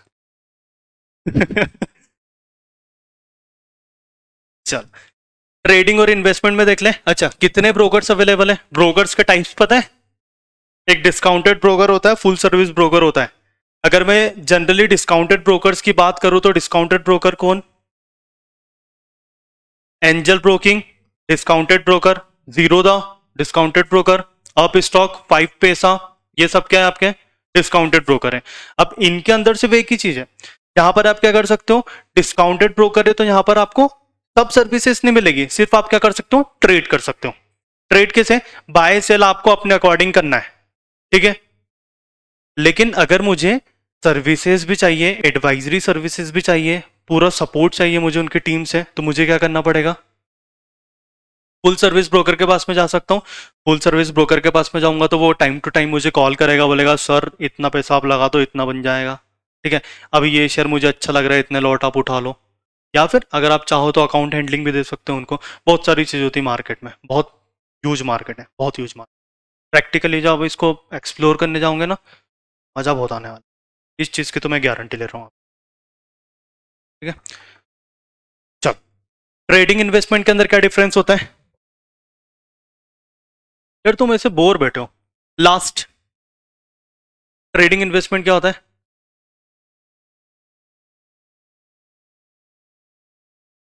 पैसे इन्वेस्टमेंट करना। ट्रेड मतलब ट्रेड करना। क्या ट्रेड करूं मैं? खरीदना।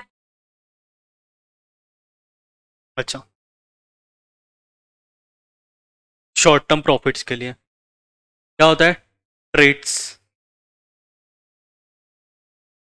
हम्म।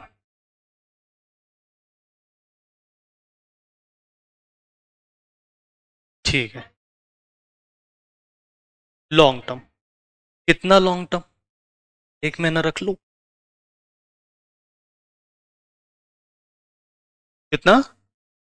5 ईयर्स है? हाँ, मिनिमम 1-2 साल, है ना।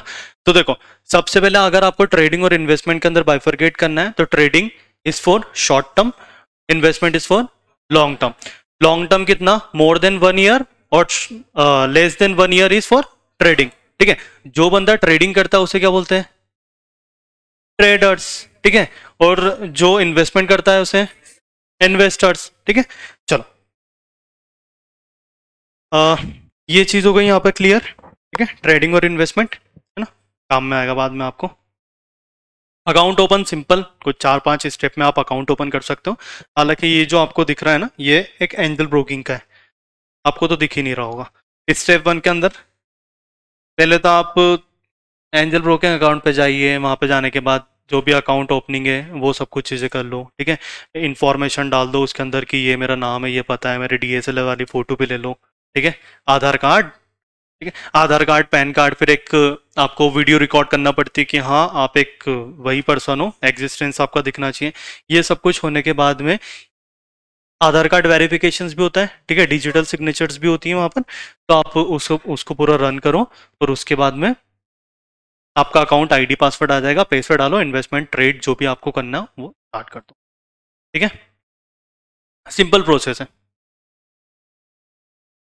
चलो, यहाँ पर कुछ टाइप्स ऑफ ऑर्डर की बात करने वाला हूँ मैं, ठीक है। पहले तो ट्रेडिंग समझो कि कितने टाइप्स के ट्रेड कर सकते हो। इंट्राडे कर सकता हूँ, है ना।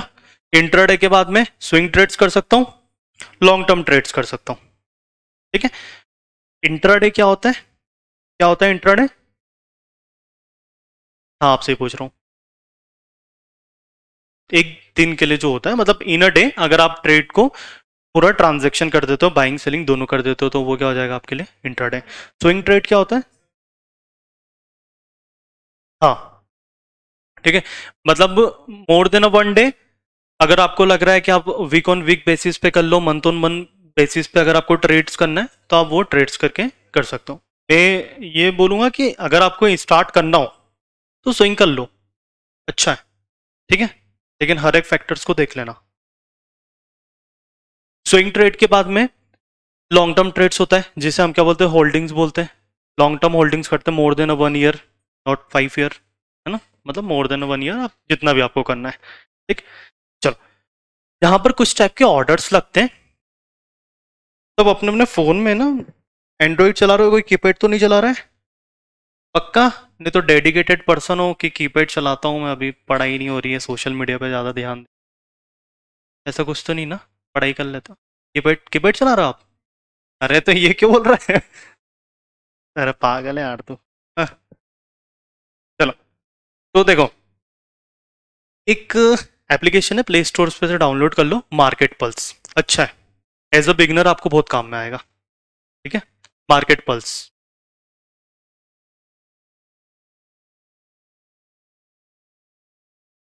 हम्म। पल्स याद आ गई देखो।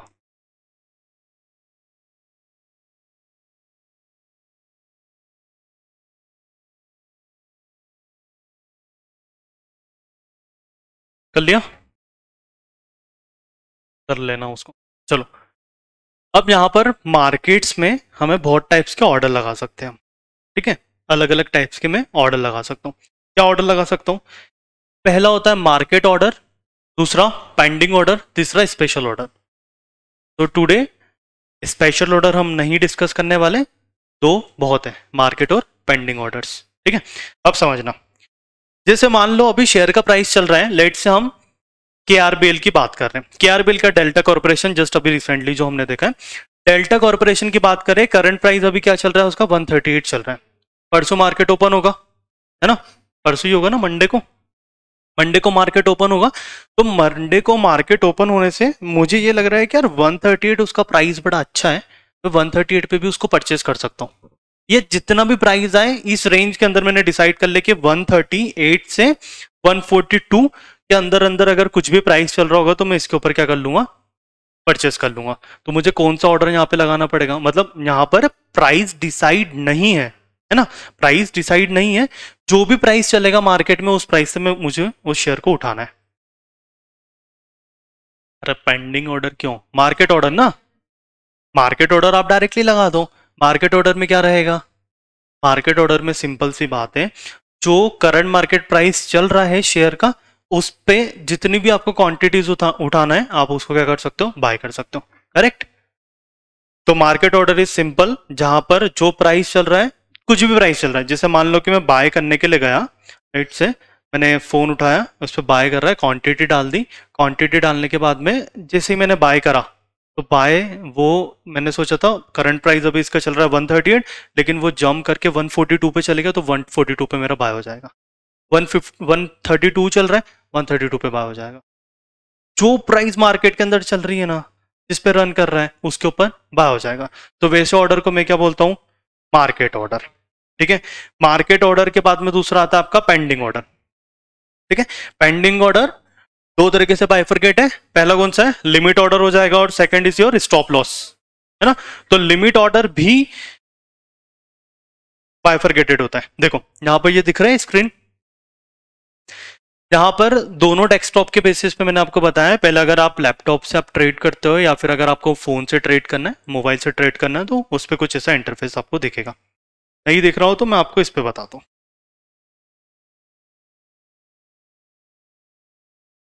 देखो यहाँ पर एंजल ब्रोकिंग है, मैं यहाँ पे प्रमोट नहीं कर रहा एंजल ब्रोकिंग को, ठीक है। दिख रहा है, दिख रहा है, देखो, हाँ मत देखे तू सॉरी ब्रो, चलो देख, नहीं दिखेगा फिर भी, थोड़ा धुंधला धुंधला दिख रहा होगा, है ना, बस उसी को यूज करो। यहाँ पर लेट से मदरसन का एक स्टॉक है, मैंने क्या करा, बाय कर दिया, कुछ इसका इंटरफेस आ रहा है, तो इस तरह का इंटरफेस है। करंट प्राइस कितना चल रहा है इसका, 115, 115 के बाद में मुझे इसको डिलीवरी में रखना है, तो लेट से इसकी 50 क्वांटिटी मैं बाय कर लेता हूँ, ठीक है। 50 क्वांटिटी मैंने यहाँ पे इंसर्ट करी है। अब यहाँ पर दो ऑर्डर आपको दिख रहे हैं, पहला एक लिमिट ऑर्डर है, सेकंड मार्केट ऑर्डर है ना। तो यहाँ पे मैं क्या कर सकता हूँ, मार्केट ऑर्डर पे क्लिक करूंगा और इसे नीचे जाकर के बाय कर दूंगा, ठीक है। तो जो भी प्राइस उस समय चल रहा होगा उस पे क्या हो जाएगा, बाय हो जाएगा। अब लिमिट के अंदर क्या होता है, लिमिट के अंदर यहाँ पे मैंने प्राइस लगाई है, 115 प्राइस चल रहा है यहाँ पे, लेकिन मुझे इसको परचेज कब करना है, जब ये 120 आ जाए या फिर 110 आ जाए, नीचे से मुझे परचेज करना है। तो यहाँ पे सिंपल 110.00, 110.0 डाल दिया, तो यहाँ पर क्या आ जाएगा, जब इसका शेयर का प्राइस 110 जाएगा उस टाइम पे ये ऑटोमेटिकली क्या होगा, बाय हो जाएगा, ठीक है। तो दो केस समझ में आए। पहला क्या होता है आपके पास में, मार्केट ऑर्डर रहता है, जहां पर जो करंट मार्केट प्राइस चल रही है उसके ऊपर बाय हो सकता है, ठीक है। सेकंड लिमिट ऑर्डर है, तो लिमिट ऑर्डर के अंदर क्या रहेगा आपका,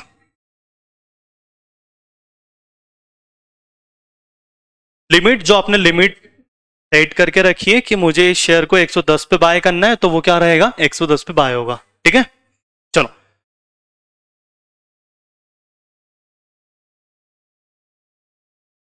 अच्छा, पेंडिंग ऑर्डर में भी कुछ टाइप्स है, जैसे बाय ऑर्डर लिमिट है, सेल ऑर्डर लिमिट है सामने, ठीक है। तो बाय ऑर्डर लिमिट के अंदर क्या रहेगा, कब मुझे बाय करना है, जब उसका प्राइस अप साइड पे जाएगा उस टाइम पे मैं क्या कर सकता हूँ, बाय कर सकता हूँ सेल ऑर्डर पे, ठीक है। तो दोनों ही चीजें होती हैं वहां पे, आप दोनों टाइप को आप कर सकते हो। चलो, ये बहुत इंपॉर्टेंट है, ये बहुत इंपॉर्टेंट है। स्टॉप लॉस क्यों इंपॉर्टेंट है? मार्केट में बेसिकली क्या होता है, बहुत सारे इन्वेस्टर्स होते हैं, ट्रेडर्स होते हैं, उनका एकदम से कैपिटल वॉश आउट क्यों होता है? रीज़न क्या है?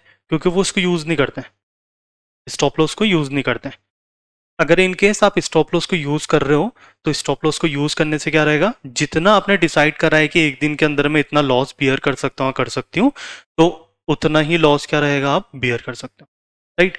मुझे लग रहा है यार मैं 10,000 की ट्रेडिंग स्टार्ट कर रहा हूँ, ठीक है, 10,000 या 20,000 से मैं ट्रेडिंग स्टार्ट कर रहा हूँ, मेरा एक दिन का मैं जो लॉस बियर कर सकता हूँ वो कितना होगा, 2,000। 10% मैंने ले लिया, मान लिया कि 2,000 जो है मैं सिर्फ उतना क्या कर सकता हूँ, लॉस बियर कर सकता हूँ। तो उसके अकॉर्डिंग मैंने कुछ प्राइस सेट करा कि यहाँ पर अगर इस प्राइस पर आएगा तो 2,000 पर ऑटोमेटिकली स्टॉप लॉस लग जाएगा, ठीक है। तो मेरा मैक्सिमम लॉस कितना होगा, 2,000, ठीक है। प्रॉफिट तो कितना भी हो सकता है। अब जनरली जब आप ट्रेड लेने के लिए जाते हैं ना, तो ट्रेड में हमें कुछ रिस्क एंड रिवॉर्ड रेशियो को फॉलो करना पड़ता है। क्या रिस्क और रिवॉर्ड रेशियो रहता है? 2:1, 1:2, डिपेंड्स आपके जो कैपिटल है, आप जितना रिस्क बियर कर सकते हो वो, या फिर 1:1 पे कर लो। 10 रुपए का प्रॉफिट है तो 10 रुपए का लॉस रहेगा, ठीक है। 10 पॉइंट का प्रॉफिट तो 10 पॉइंट का लॉस, तो वैसे आप डिसाइड कर सकते हो दोनों चीज़ें। लेकिन मार्केट के अंदर ये बहुत कम लोग अप्लाई करते हैं। लॉस क्यों होते हैं? क्योंकि वो स्टॉप लॉस नहीं लगाते हैं। स्टॉप लॉस लगाएंगे तो एक पर्टिकुलर अमाउंट तो आपको बचा रहेगा ना। मैं 20,000 रुपये लगा रहा हूँ, मैं 20,000 एक दिन में खर्चा कर दूंगा, अगले दिन क्या किससे ट्रेड करना है मुझे, कुछ है, कैपिटल नहीं रहेगा ना। तो स्टॉप लॉस को यूज करना बहुत इंपॉर्टेंट है। अच्छा, जब भी हम बाइंग के टाइम पे स्टॉप लॉस यूज करते हैं तो स्टॉप लॉस कहाँ पे रहेगा? लेट से अभी डेल्टा कॉर्पोरेशन का प्राइस चल रहा था 138 रुपीज, ठीक है। स्टॉप लॉस मैंने लगा दिया 130 पर। बाय करा है मैंने इस शेयर को, तो शेयर को बाय करा है तो कितने पे बाय करा था? 138 पे मैंने बाय करा था एक लेवल, 130 पे मैंने क्या कर दिया, स्टॉप लॉस लगा दिया, और टारगेट मैंने अज्यूम कर लिया कि कुछ भी 150 152 का टारगेट के साथ में मैं इसको ट्रेड कर रहा हूँ, ठीक है। तो स्टॉप लॉस कहाँ पे लगा? उस प्राइस से नीचे, ठीक है। अगर मैं इसी केस में सेल कर रहा होता तो मेरा स्टॉप लॉस कहाँ पे लगता? ऊपर लगता है ना, हायर प्राइस पे मेरा क्या लगता, स्टॉप लॉस लगता। ठीक, 138 है तो मुझे स्टॉप लॉस कहाँ पे लगाना पड़ेगा? 148 पर। 10 पॉइंट का भी अगर मैं लेता हूँ तो, ठीक है। नीचे टारगेट कहाँ पे लगेगा? 128 पे टारगेट लगेगा। समझ में आई ये चीज़ है? बाइंग और सेलिंग हम दोनों कर सकते हैं मार्केट में, बायर से ज़्यादा बैठते हैं। लेकिन हमें अगर मुझे किसी भी स्टॉक को सेल करना है, और बेसिकली अगर ऑप्शन सेलिंग करनी है, तो ऑप्शन सेलिंग के लिए मुझे क्या चाहिए होता है? Huge fund. फंड की रिक्वायरमेंट ज़्यादा होती है वहाँ पे। एक लॉट को ही ट्रेड करने में आपका बहुत पैसा लग जाता है, ठीक है। चलो, चलो ये कर ले, बहुत इंपॉर्टेंट है ट्रेडिंग व्यू। टेक्निकल चार्ट्स देखा है? टेक्निकल चार्ट्स आपने तो देखा, आपके अलावा कोई और आपने भी देखा है? टेक्निकल चार्ट के बेसिस पे कितनी बार ट्रेड करा है आप लोगों ने? नहीं, किसी ने बोल दिया ये परचेज कर ले, कल कोई भी पर्सन है ना, कल डेल्टा कॉर्पोरेशन केआर बिल परचेज मत कर लेना, ठीक है, पहले ही बता रहा हूँ, सिर्फ समझाने के लिए पढ़ा रहा हूँ मैं यहाँ पे। ये तो कल सर आए थे सैटरडे को, और सर ने बोला था कि बासमती राइस अच्छे दिख रहे हैं, गोवा में चलते हैं, आएंगे वहां पे। हाँ, ये मत कर लेना। नहीं नहीं, दूर रहो सर। चलो, तो बेसिकली यहाँ पर हम क्या देख रहे हैं कि ट्रेडिंग व्यू एक प्लेटफॉर्म होता है। अच्छा, फंडामेंटल और टेक्निकल एनालिसिस के अंदर डिफरेंस पता है किसी को क्या है? क्या डिफरेंस हो सकता है फंडामेंटल्स एंड टेक्निकल्स में? मार्केट में अगर मुझे एनालिसिस करना है किसी भी स्टॉक का, तो मुझे दो वे पे जाना पड़ता है, फंडामेंटली जाऊंगा या फिर टेक्निकली जाऊंगा, ठीक है। फंडामेंटली कब जाता हूं मैं? जब मुझे लॉन्ग टर्म के लिए, लंबी अवधि के लिए अगर मुझे यहाँ पर स्टॉक को परचेस करके रखना पड़ता है, होल्डिंग करना है, तो मैं क्या कर सकता हूँ? लॉन्ग टर्म के लिए जा सकता हूँ, ठीक है। तो मुझे क्या करना पड़ेगा? यहाँ पे फंडामेंटल्स को यूज करना पड़ेगा। अगर मुझे शॉर्ट टर्म के लिए यूज करना है, तो शॉर्ट टर्म ट्रेड्स करना है, तो टेक्निकल एनालिसिस यूज करना पड़ेगा, राइट? तो टेक्निकल एनालिसिस और फंडामेंटल एनालिसिस के अंदर डिफरेंस बेसिकली अभी ये समझो, अगर मुझे शॉर्ट टर्म के लिए ट्रेड करना है लेस देन अ 1 ईयर, तो मुझे क्या करना पड़ेगा, टेक्निकल एनालिसिस की हेल्प लेना पड़ेगी।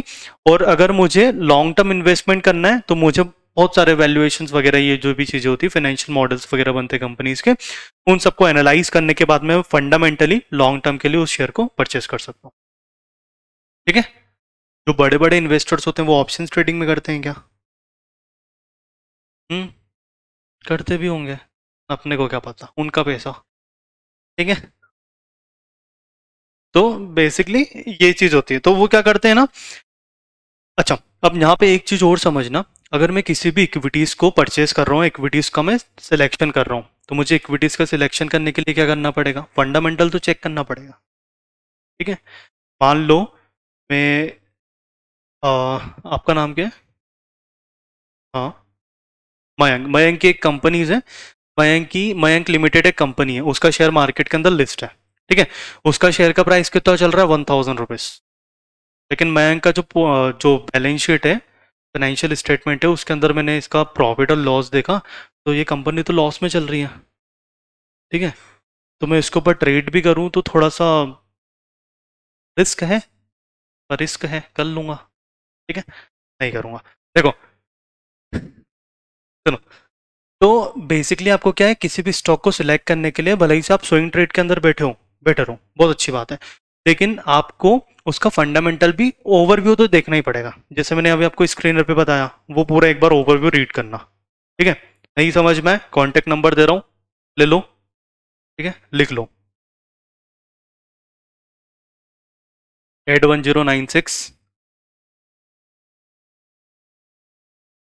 अरे ये लो, रुको, इसको स्कैन करो, डायरेक्टली आ जाएगा व्हाट्सअप वाला। अरे यार,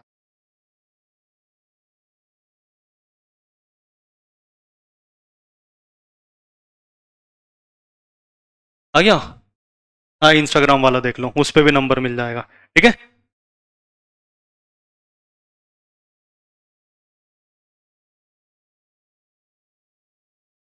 अरे बिल्कुल करूंगा।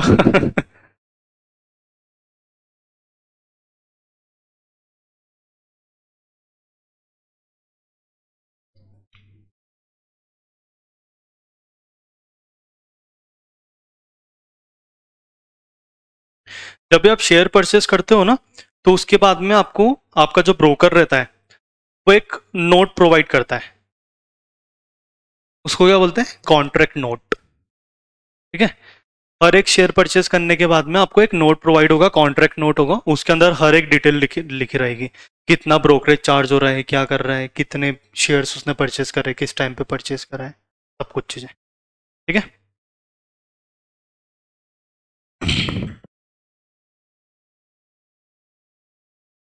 हो गया? करे, पीछे आ जाए। How do I use the stock selection in trading view? इसके लिए आपको क्या करना पड़ेगा, ट्रेडिंग व्यू ओपन।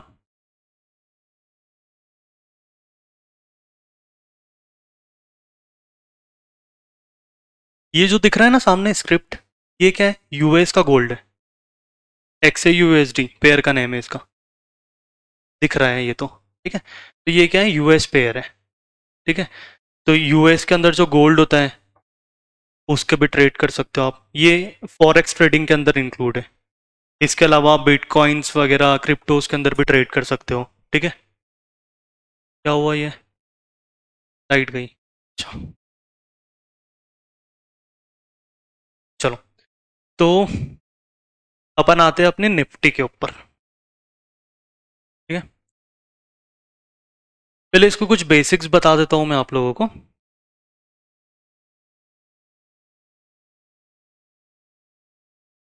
अच्छा, अपने पास आधा घंटा बचा है। ठीक है? Half an hour.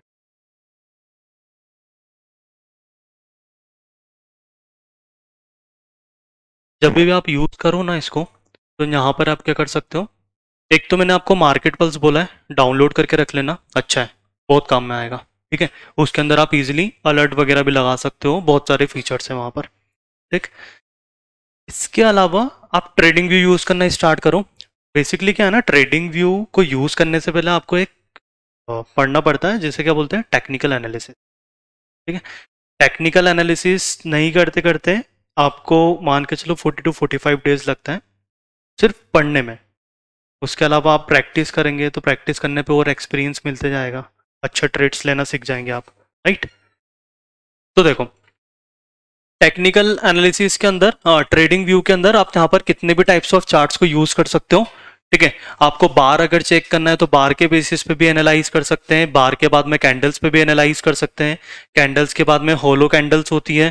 ठीक है, होलो कैंडल्स के बाद में लाइन चार्ट्स है। ठीक, ये लाइन चार्ट्स, इसको अपन रिसेट कर लेते हैं, ये रहा लाइन चार्ट। ठीक है, अब इसके बेसिस पे मैं क्या कर सकता हूँ, चेक कर सकता हूँ कि क्या चल रहा है। अच्छा, एक और साथ में प्लेटफॉर्म में आपको बता ही देता हूँ, गूगल फाइनेंस पर आओ आप, तो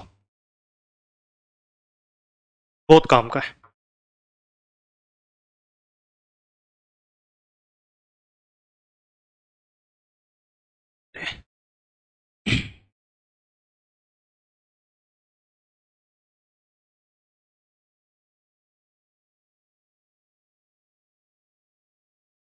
चलो, यहाँ पर क्या है ना, आप अपने पोर्टफोलियो को पेज भी कर सकते हो। मतलब आपने जो पोर्टफोलियो के अंदर जितने शेयर रखे हैं, जितनी भी प्राइस पे रखा है, वो कर सकते हो। मेरा फेज ऑलरेडी यहाँ पर ये दिख रहा होगा शायद आपको, 5 लाख अप्रॉक्स कुछ है। ठीक है, अब देखो, इसको समझना बहुत इंपॉर्टेंट है। हाँ, ये दिख रहा है आपको। कंपेयर्स मार्केट में गए, सबसे पहले अगर मुझे यूएस मार्केट चेक करना है तो यूएस मार्केट के अंदर कौन कौन से आते हैं, डो जोन्स, S&P 500, नैस्डैक। ठीक है, वॉलेटिलिटी इंडेक्स है। वॉलेटिलिटी इंडेक्स पता है क्या होता है, मार्केट के अंदर वॉलेटिलिटी होती है ना, तो उसके लिए एक इंडेक्स बना है। जैसे इंडिया में भी वॉलेटिलिटी विक्स है। ठीक है, तो आप विक्स को चेक कर सकते हो। विक्स का और निफ्टी का दोनों का क्या होता है, इनवर्स रिलेशनशिप होता है। अगर मान लो वॉलेटिलिटी इंडेक्स आपका अप ट्रेंड में जा रहा है तो विक्स, सॉरी, वॉलेटिलिटी ऊपर जा रहा है तो निफ्टी क्या रहेगा, नीचे रहेगा। ठीक है, तो इनवर्स रिलेशन देखने के लिए मिलता है। यहाँ पे आप यूएस मार्केट को पूरा चेक कर सकते हो। ग्लोबल मार्केट भी इंपैक्ट करते हैं। ठीक है, इंडियन मार्केट के ऊपर ग्लोबल मार्केट भी इंपैक्ट करता है। तो ग्लोबल मार्केट यहाँ पर डो जोन्स पॉजिटिव है और बाकी सब क्या दिख रहा है, नेगेटिव दिख रहा है। रसेल भी पॉजिटिव था। Europe market is also in positive mode. फिर उसके बाद में इंडियन मार्केट देखें तो इंडियन मार्केट के अंदर Nifty 50, Sensex, Nifty bank, Nifty IT, ये सेक्टोरल इंडाइसेस है, लेकिन हमें दो मेजर इंडाइसेस पे देखना है, निफ्टी 50 और सेंसेक्स। ठीक है, देन करेंसीज आते हैं। हाँ, एक चीज और है, अगर आपको ट्रेड करना है ना तो आप करेंसीज पे भी ट्रेड कर सकते हो। कम पैसा लगता है, 1-2 हज़ार के अंदर भी ट्रेड कर सकते हो। ठीक है, मतलब क्या होता है, जैसे कुछ पेयर्स होते हैं, यूएसडी के साथ में आईएनआर पेयर है। ठीक है, तो यूएसडी आईएनआर को आप ट्रेड कर लो। अच्छा, एक लॉट मिलेगा, मतलब उसके अंदर कुछ टिक प्राइस के बेसिस पे कैलकुलेशन होता है। 0.025 का टिक प्राइस है, 50 का टिक प्राइस है, 100 का टिक प्राइस है। तो जितनी आप क्वांटिटीज परचेस करते हो उसके अकॉर्डिंग आपका प्रॉफिट और लॉस रिफ्लेक्ट होता है। ठीक है, अच्छा, इनिशियली अगर आपको स्टार्ट करना है ना तो आप कर सकते हैं करेंसीज पे। उसके बाद में क्रिप्टोज है। क्रिप्टोज के अंदर थोड़ा सा, क्रिप्टो के अंदर क्या होता है ना कि आपको टेक्निकल के साथ साथ में आपको कुछ फंडामेंटल्स भी चेक करना पड़ता है। वहां पे होता है ऑन चेन एनालिसिस। ठीक है, बिटकॉइन की अभी हाल्विंग आने वाली है कुछ 80-90 डेज के अंदर अंदर। तो बिटकॉइन की हाल्विंग का मतलब क्या, ब्लॉकचेन से रिलेटेड है कुछ चीजें। ठीक है, तो ब्लॉकचेन्स को आपको पढ़ना पड़ेगा। फिर उसके बाद में कुछ टेक्नोलॉजिकली चीजें देखना पड़ेगी, जो टोकन्स कॉइन्स वगैरह होते हैं उसमें, तो उस कॉइन को आपको चेक करना पड़ेगा कि ये कौन से प्रोटोकॉल पे वर्क कर रहे हैं, कौन क्या इसका प्रोजेक्ट है। वाइट पेपर होता है, जैसे इंडियन मार्केट के अंदर आप पढ़ते हो ना, रेड हेरिंग प्रोस्पेक्टस होता है ना, प्रोस्पेक्टस होते हैं बहुत सारे की। कंपनी जब अपना शेयर लेकर के आती है तो उसके अंदर हर एक डिटेल मेंशन होती है। सिमिलरली यहाँ पर क्या होता है, आपके पास में वाइट पेपर्स होते हैं। यहाँ पर हम आईपीओ लेकर के आते हैं इंडियन मार्केट में, वहां पे होता है आईसीओ, इनिशियल कॉइन ऑफरिंग। ठीक है, आईसीओ होता है, आईडीओ होता है, आईईओ होता है, अलग अलग चीजें। अच्छा, आईपीओ के बाद में आप एफपीओ लेकर के आते हो ना, तो वहां पे भी आईडीओ, आईईओ, ये सब कुछ चीजें आती हैं। इंटरेस्टिंग है, नॉलेज बहुत है उसके अंदर और पैसा भी बहुत है। वहां पे आप पोर्टफोलियोज भी बना सकते हो। ट्रेड करना है ट्रेड करो, पोर्टफोलियो बनाना है पोर्टफोलियो बनाओ, लॉन्ग टर्म इन्वेस्टमेंट करना है लॉन्ग टर्म इन्वेस्टमेंट कर लो, सब कुछ चीज़ें अवेलेबल है। ठीक है, फिर फ्यूचर ट्रेड्स होते हैं। फ्यूचर ट्रेड्स मतलब क्या, ये जो ट्रेड्स दिख रहे हैं ना आपको, ये क्या है, 24 आवर चलते रहते हैं, है ना, फ्यूचर ट्रेड्स। अब यहाँ पर जैसे चलो टेक महिंद्रा ले लेते हैं अपन। टेक महिंद्रा देखा है, टेक महिंद्रा का यहाँ पे सिर्फ और सिर्फ आपको क्या दिखेगा, लाइन चार्ट दिखेगा, सिर्फ और सिर्फ लाइन चार्ट दिखेगा। लाइन चार्ट के अंदर क्या है, टेक महिंद्रा अभी कितना प्राइस है इसका, 1325 है ना। कल कितना 82 पॉइंट नीचे गिरा था, मतलब प्रीवियस ट्रेडिंग डे के अंदर, मतलब अप्रोक्स कितना 5% के अप्रोक्स या 6% के अप्रोक्स नीचे गिरा है ये। अगर मुझे 1 डे का चेक करना है तो ये क्या दिख रहा है, डाउन ट्रेंड है। 5 डेज का अगर मुझे चेक करना है तो वो भी डाउन ट्रेंड है। 1 मंथ भी चेक कर सकता हूं मैं, 6 मंथ भी चेक कर सकता हूँ, ईयरली। ठीक है, और मैक्सिमम मतलब क्या है, जब से ये कंपनी का आईपीओ आया था, जब से ये कंपनी शेयर मार्केट के अंदर लिस्ट हुई थी, तब से आपको पूरा चार्ट दिखेगा। तो अगर इसको देखें तो सबसे प्राइस कितना था, 2006 1 सितंबर 2006 के अंदर इसका प्राइस था 135, 135 रुपए। ठीक है, अब 135 रुपए था। अब 135 से अगर मान लो 2006 से अगर आप इसे क्या कर लेते हैं, परचेस कर लेते हैं, तो अभी अप्रोक्सीमेटली कितना प्राइस दिखता आपको, 1322। कितना प्रॉफिट हो जाता, अप्रोक्सीमेटली 1000 पर शेयर का प्रॉफिट होता। ठीक है ना, तो ये होता है लॉन्ग टर्म इन्वेस्टमेंट। जैसे 2006 से परचेस करके 2024, अब इतना आप रुकना पड़ेगा अगर आपको इन्वेस्टमेंट करना है तो। पेशेंस मांगती है ना चीजें, प्रॉफिट तो तभी दिखेगा। अच्छा, यहाँ पे ये दिख रहा है, ये छोटे छोटे ये क्या है, यहाँ पर जितनी भी मार्केट के अंदर न्यूज वगैरह आती है वो सब यहाँ पर आपको शो कर रहा है। ठीक है, इसके बाद में आप क्या कर सकते हैं, ये कुछ बेसिक इंफॉर्मेशन है। एनएससी के अंदर लिस्ट है, प्राइमरी एक्सचेंज कौन सा था इसका, एनएससी था। ठीक, अगर मुझे कंपनी के बारे में पूरा पढ़ना है तो ये दादा ने विकिपीडिया दे करके रखा है, पढ़ लो, मत पढ़ना इससे। ठीक है, कंपनी की पर्टिकुलर ऑफिशियल वेबसाइट पे जाओ, बहुत कुछ लिखा रहता है वहाँ पे, एनुअल रिपोर्ट रीड कर लो। हेडक्वार्टर कहाँ पर है इसका, पुणे महाराष्ट्र।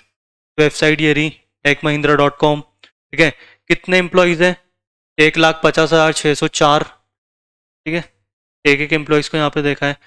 फिर उसके बाद में सेम सेक्टर के यही पीयर कंपैरिजन वगैरह भी मिल जाएगा आपको, तो इनको भी आप कंपेयर कर सकते हो।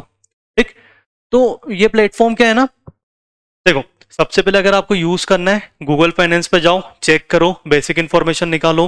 बीएससी एनएससी पे जाओ, वहां पे स्पेशली मैं बोलता हूँ आपको बीएससी के अंदर जाओ। बीएससी के अंदर बहुत सारी ऐसी इंफॉर्मेशन होती है जो इजीली अवेलेबल है, हालांकि एनएससी पे भी है, लेकिन एनएससी पे आपको थोड़ा सर्च करना पड़ेगा। बट आप बीएससी के ऊपर चले जाओ, राइट हैंड साइड पे अभी हमने देखा था बहुत सारी ऐसी इंफॉर्मेशन थी, सबको रीड करना स्टार्ट कर दो, पढ़ना स्टार्ट कर दो, बहुत कुछ मिलेगा उसके अंदर। ठीक है, फिर उसके बाद में अगर आपको और थोड़े पढ़ने की इच्छा है, स्क्रीनर पे चले जाओ, इसके फाइनेंशियल चेक कर लो। ठीक है, फाइनेंशियल्स के कुछ पॉइंटर्स होते हैं, वो पॉइंटर्स मैं प्रोवाइड कर दूंगा आपको बाद में, अब इतना टाइम नहीं दिया है। ठीक, तो वो पॉइंटर्स वगैरह देखो, अगर उसके बेसिस पे सही है तो आप क्या कर सकते हो, टेक्निकली चेक कर लो। स्विंग ट्रेड करना है तो टेक्निकली, और नहीं तो फिर फंडामेंटली थोड़ी ज़्यादा स्टडी करना पड़ेगी। ठीक है, तो ये एक प्लेटफॉर्म है। शिफ्ट करते हैं ट्रेडिंग व्यू पे, तो यहाँ पे हम नंबर ऑफ चार्ट्स अवेलेबल है, तो हर एक चार्ट्स में मैं क्या कर सकता हूँ, ट्रेड कर सकता हूँ। बट आई रेकमेंड कि आप किसके ऊपर जाओ, कैंडलस्टिक्स के ऊपर जाना। ठीक है, तो कैंडलस्टिक्स क्या रहेगा आपका, कैंडलस्टिक्स क्या है ना कि ये बहुत एक अपग्रेडेड फॉर्म है, बोल सकते हो आप इसको। ठीक है, तो ये देखो यहाँ पर आपको कैंडल दिख रहा है। अब हर एक कैंडल का एक स्पेसिफिकेशन होता है। ठीक है, जैसे एक ग्रीन कैंडल दिख रही है और एक रेड कैंडल दिख रही है, तो जो आपको ग्रीन कैंडल दिख रही है ना, वो ग्रीन कैंडल क्या है, बुलिश कैंडल है बेसिकली। ठीक है, रेड कैंडल क्या है आपकी, बियरिश कैंडल है ना। तो बुलिश और बियरिश कैंडल दो अलग होती है। ठीक, तो अब इसके साथ में जो यहाँ पर आपको एक ये बड़ी सी लाइन दिख रही है वर्टिकल ऊपर, इसको क्या बोलते हैं कैंडल्स में, विक या फिर शेडो। ठीक है, बीच में ये बड़ा सा रेक्टेंगल बॉक्स दिख रहा है ग्रीन कलर का, वो वाला।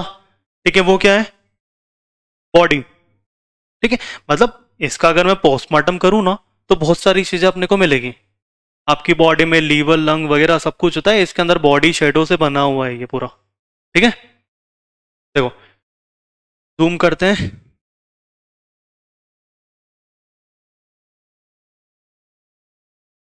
देखो टेक्निकल समझना है इजी, लेकिन यहाँ पे आपको प्रैक्टिस रिक्वायर्ड होती है। जितनी प्रैक्टिस करोगे उतना अच्छा प्रॉफिट बनेगा। टेक्निकल्स के साथ साथ में टेक्निकल एनालिसिस में आप क्या बहुत सारे इंडिकेटर्स यूज कर सकते हो। ठीक है, इंडिकेटर्स के बाद में आप यहाँ पर कुछ पैटर्न्स होते हैं, टेक्निकल चार्ट पैटर्न्स होते हैं, जिसको हम क्या बोलते हैं, double top double bottom triple top triple bottom pattern, या फिर head and shoulder, inverted head and shoulder, Pushpa वाला हेड एंड शोल्डर नहीं। ठीक है ना, तो ये सब कुछ चीजें आती हैं यहाँ पे। फिर उसके बाद में आप एक फिबोनाची रिट्रेसमेंट, बड़ा अच्छा टूल है, देखो यहाँ पर मिलता है। कहाँ गया फिबोनाची, ये रहा फिब रिट्रेसमेंट। ठीक है, लगा देता हूँ इसको।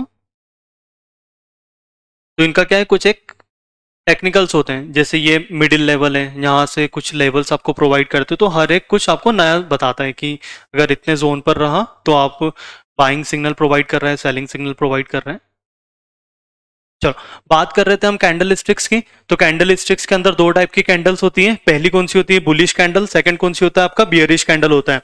जब मैं बुलिश कैंडल की बात कर रहा हूं ना, तो बुलिश कैंडल के अंदर वो हमेशा आपको कौन सा, ग्रीन इन कलर में दिखेगा।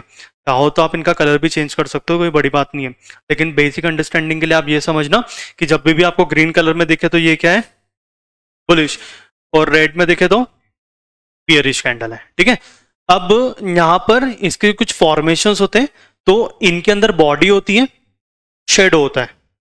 ठीक है, बॉडी और शेडो से मिलकर के ये कैंडल का फॉर्मेशंस होता है। जो आपको ये लाइंस दिख रही है ना ऊपर वर्टिकल से, जो बड़ी सी लाइन दिख रही है जिस पे कर्सर है, तो ये क्या हो जाएगा, ये अपर शेडो उस बॉडी के अबव बन रहा है, तो वो क्या हो जाएगा, अपर शेडो। और बॉडी के नीचे जो बन रहा है उसे मैं क्या बोलूंगा, लोअर शेडो। ठीक है, और बीच में जो आपको दिख रहा है वो क्या है, बॉडी है। ठीक है, अब यहां पर अलग अलग टाइप्स की कैंडल्स होती है।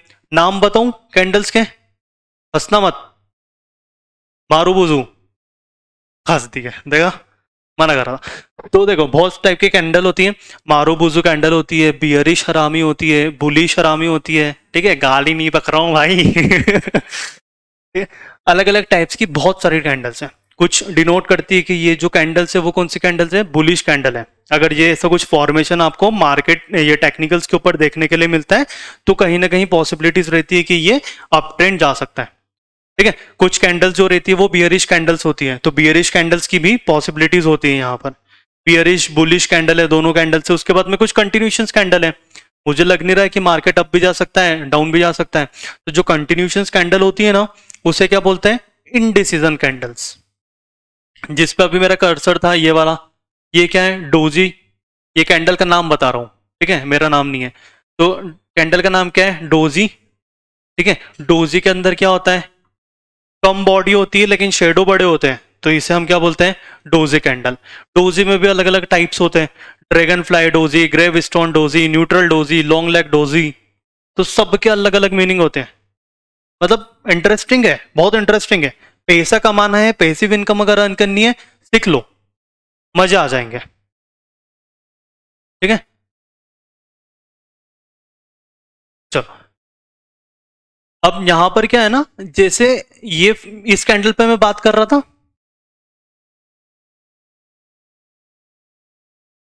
ये वाली कैंडल पे मैं बात कर रहा था, तो इस कैंडल के ऊपर जो आपका हाईएस्ट पॉइंट दिख रहा है, ठीक है, जो शेडो पे सबसे टॉप पॉइंट है, उसे मैं क्या बोलता हूं, हायर ऑफ द डे। ठीक है, और जो लोवेस्ट पॉइंट है उसे क्या बोलते हैं, लोवर्स ऑफ द डे।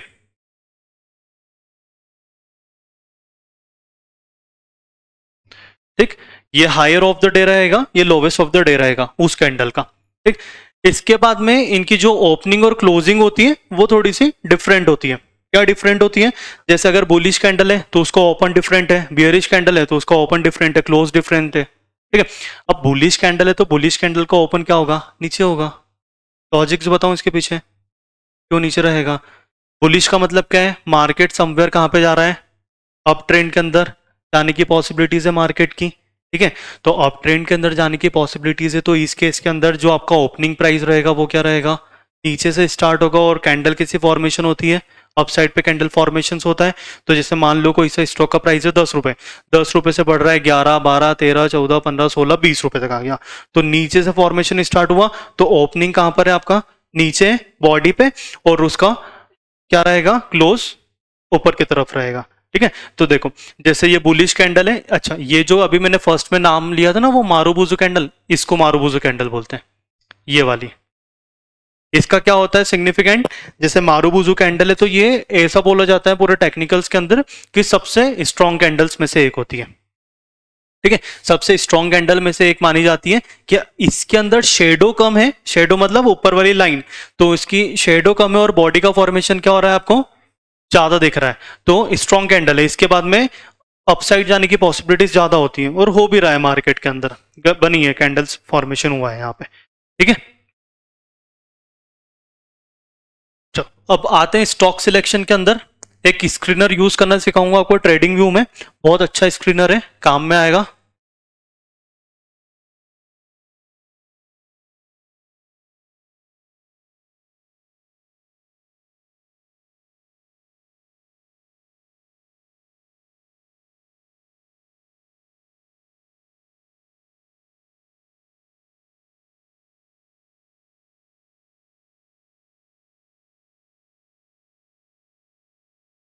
चलो अब हमें क्या करना है ना, यहाँ पर जितने भी ट्रेडिंग से रिलेटेड जो भी इंडिकेटर्स होते हैं, जो भी अगर आपको फंडामेंटली चेक करना है, तो आप सबको कंपाइल कर सकते हो। ठीक है, सबका मिक्सचर लेकर के आओ, खिचड़ी बना दो, ऐसा नहीं करना। ठीक है, सुनो, मार्केट्स में सबसे पहले तो ये चेक करो आपको कौन सा इंडेक्स देखना है, तो हमें इंडियन मार्केट चेक करना है। ठीक है, बीएससी और एनएससी, ठीक, अप्लाई कर दो इसे।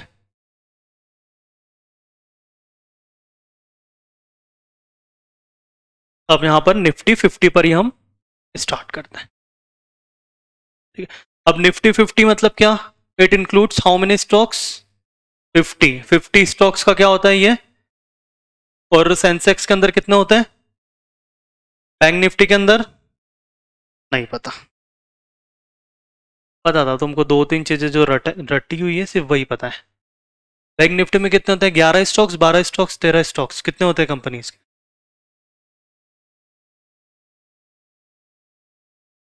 गिनो। और अब बैंक बैंक निफ्टी में 50 स्टॉक नहीं होते, किसने बोला, नहीं, 50 कंपनीज नहीं है। देखो कितने, 1, 2, 3, 4,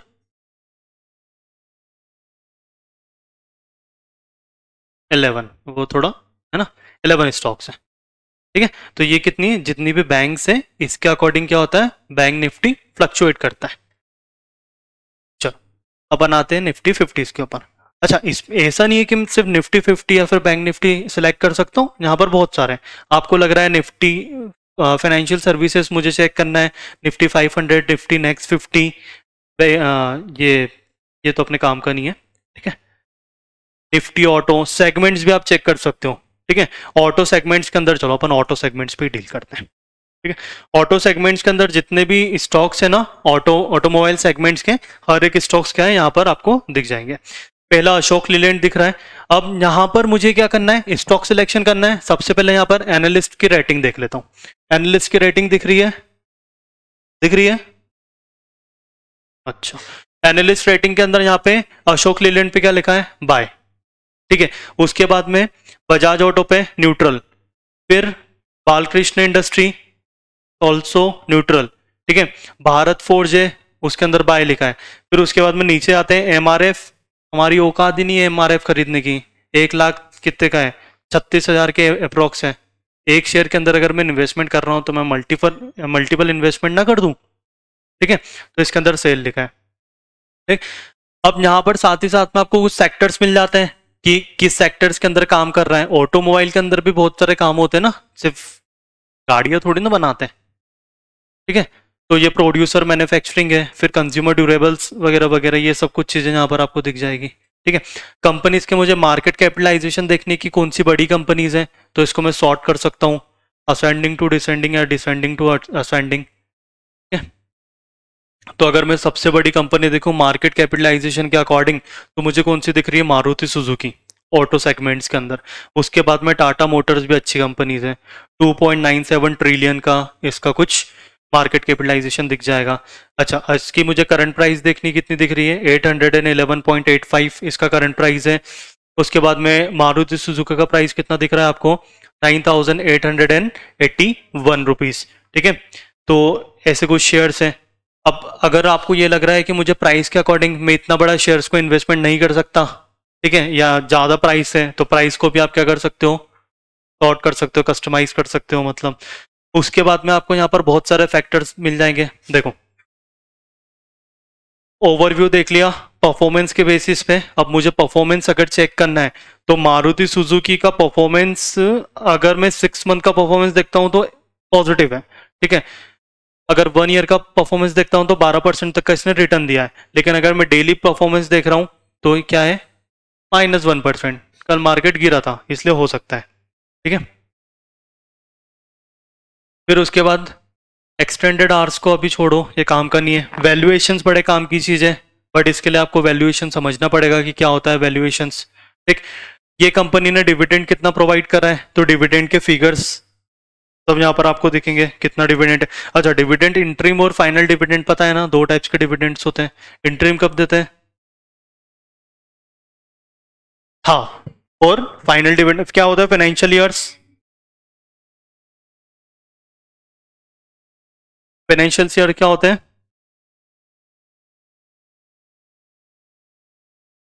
ठीक है, तो इसके मिडिल में अगर दे रहा है तो इंटरिम, और अगर at the end of perfect. Profitability index भी देख लो। ठीक है, नेट मार्जिन अच्छा है, 8.70% का नेट मार्जिन है यहाँ पे। ROA, ROE, ROIC, ठीक है, return on asset, return on equities, ठीक है, रिटर्न ऑन इन्वेस्टेड कैपिटल। ठीक, फिर ये अच्छा, जब भी हम बैंक्स की बात करते हैं ना, तो बैंक्स के अंदर एक रेशियो बड़ा इंपॉर्टेंट होता है, CASA, current account and saving account. अच्छा, किसी भी बैंक के लिए क्या सही रहेगा, करंट अकाउंट ज्यादा ओपन करवाना है या फिर सेविंग अकाउंट?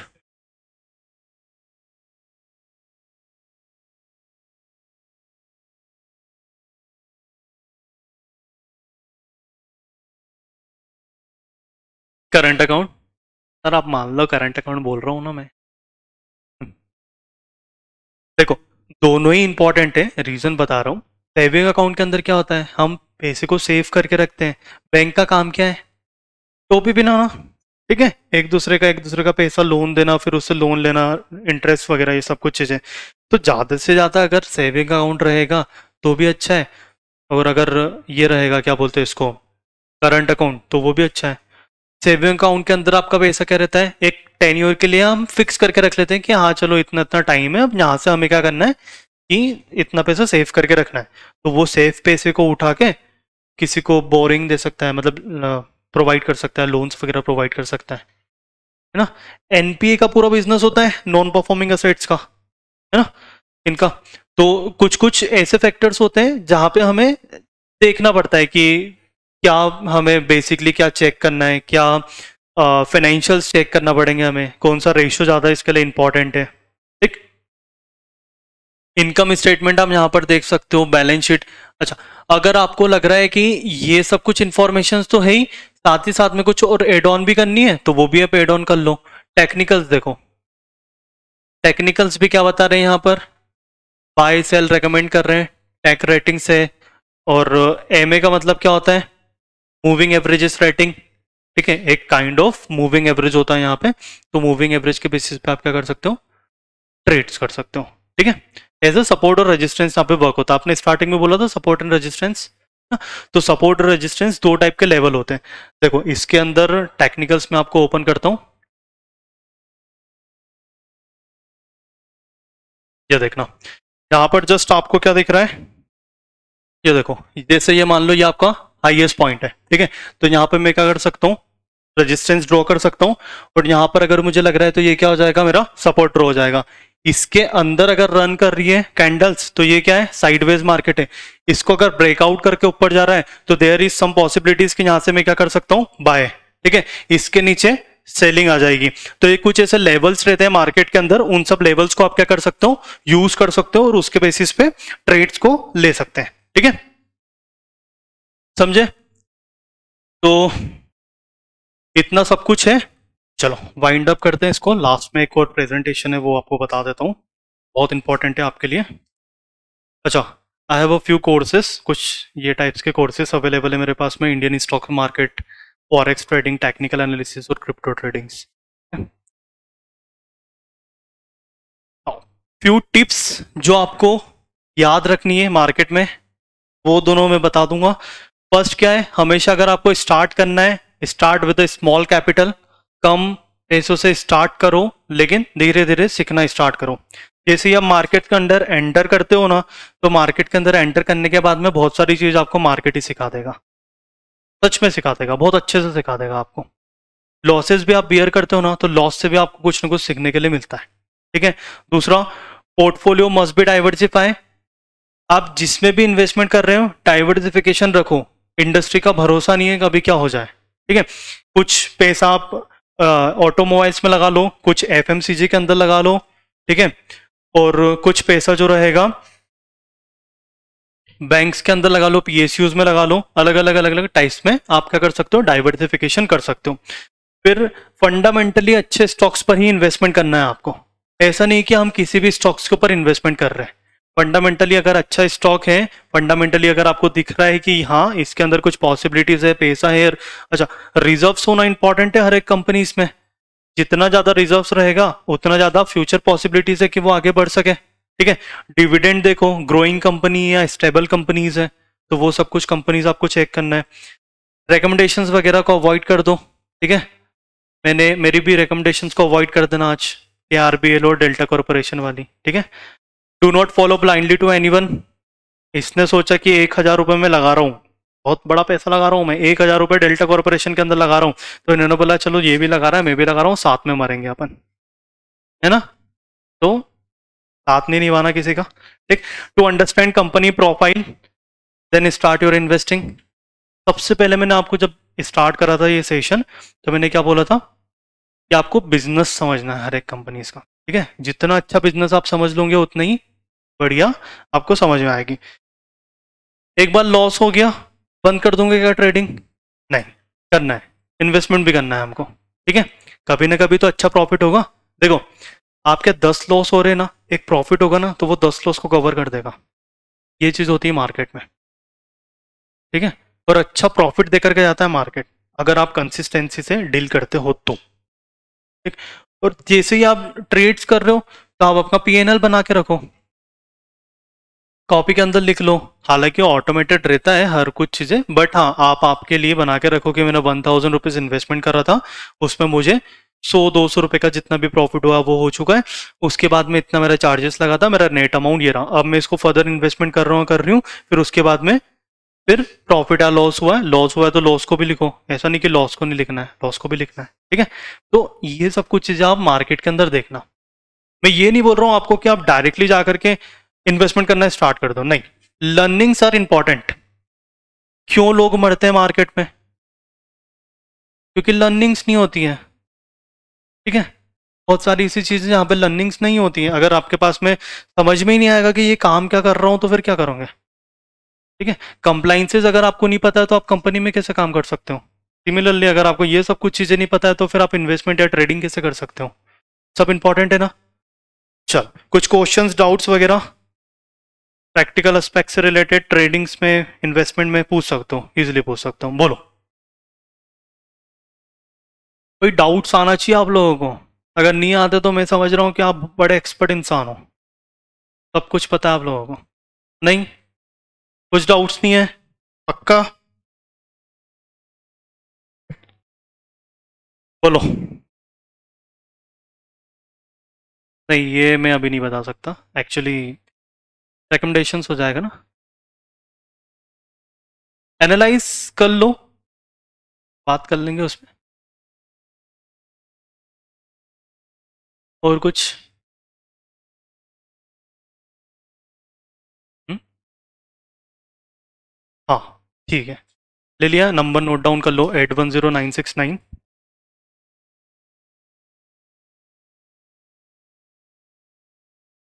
969335 ऋतिक सोनी। ठीक है, चलो कैसा लगा, मजा आया पढ़ के?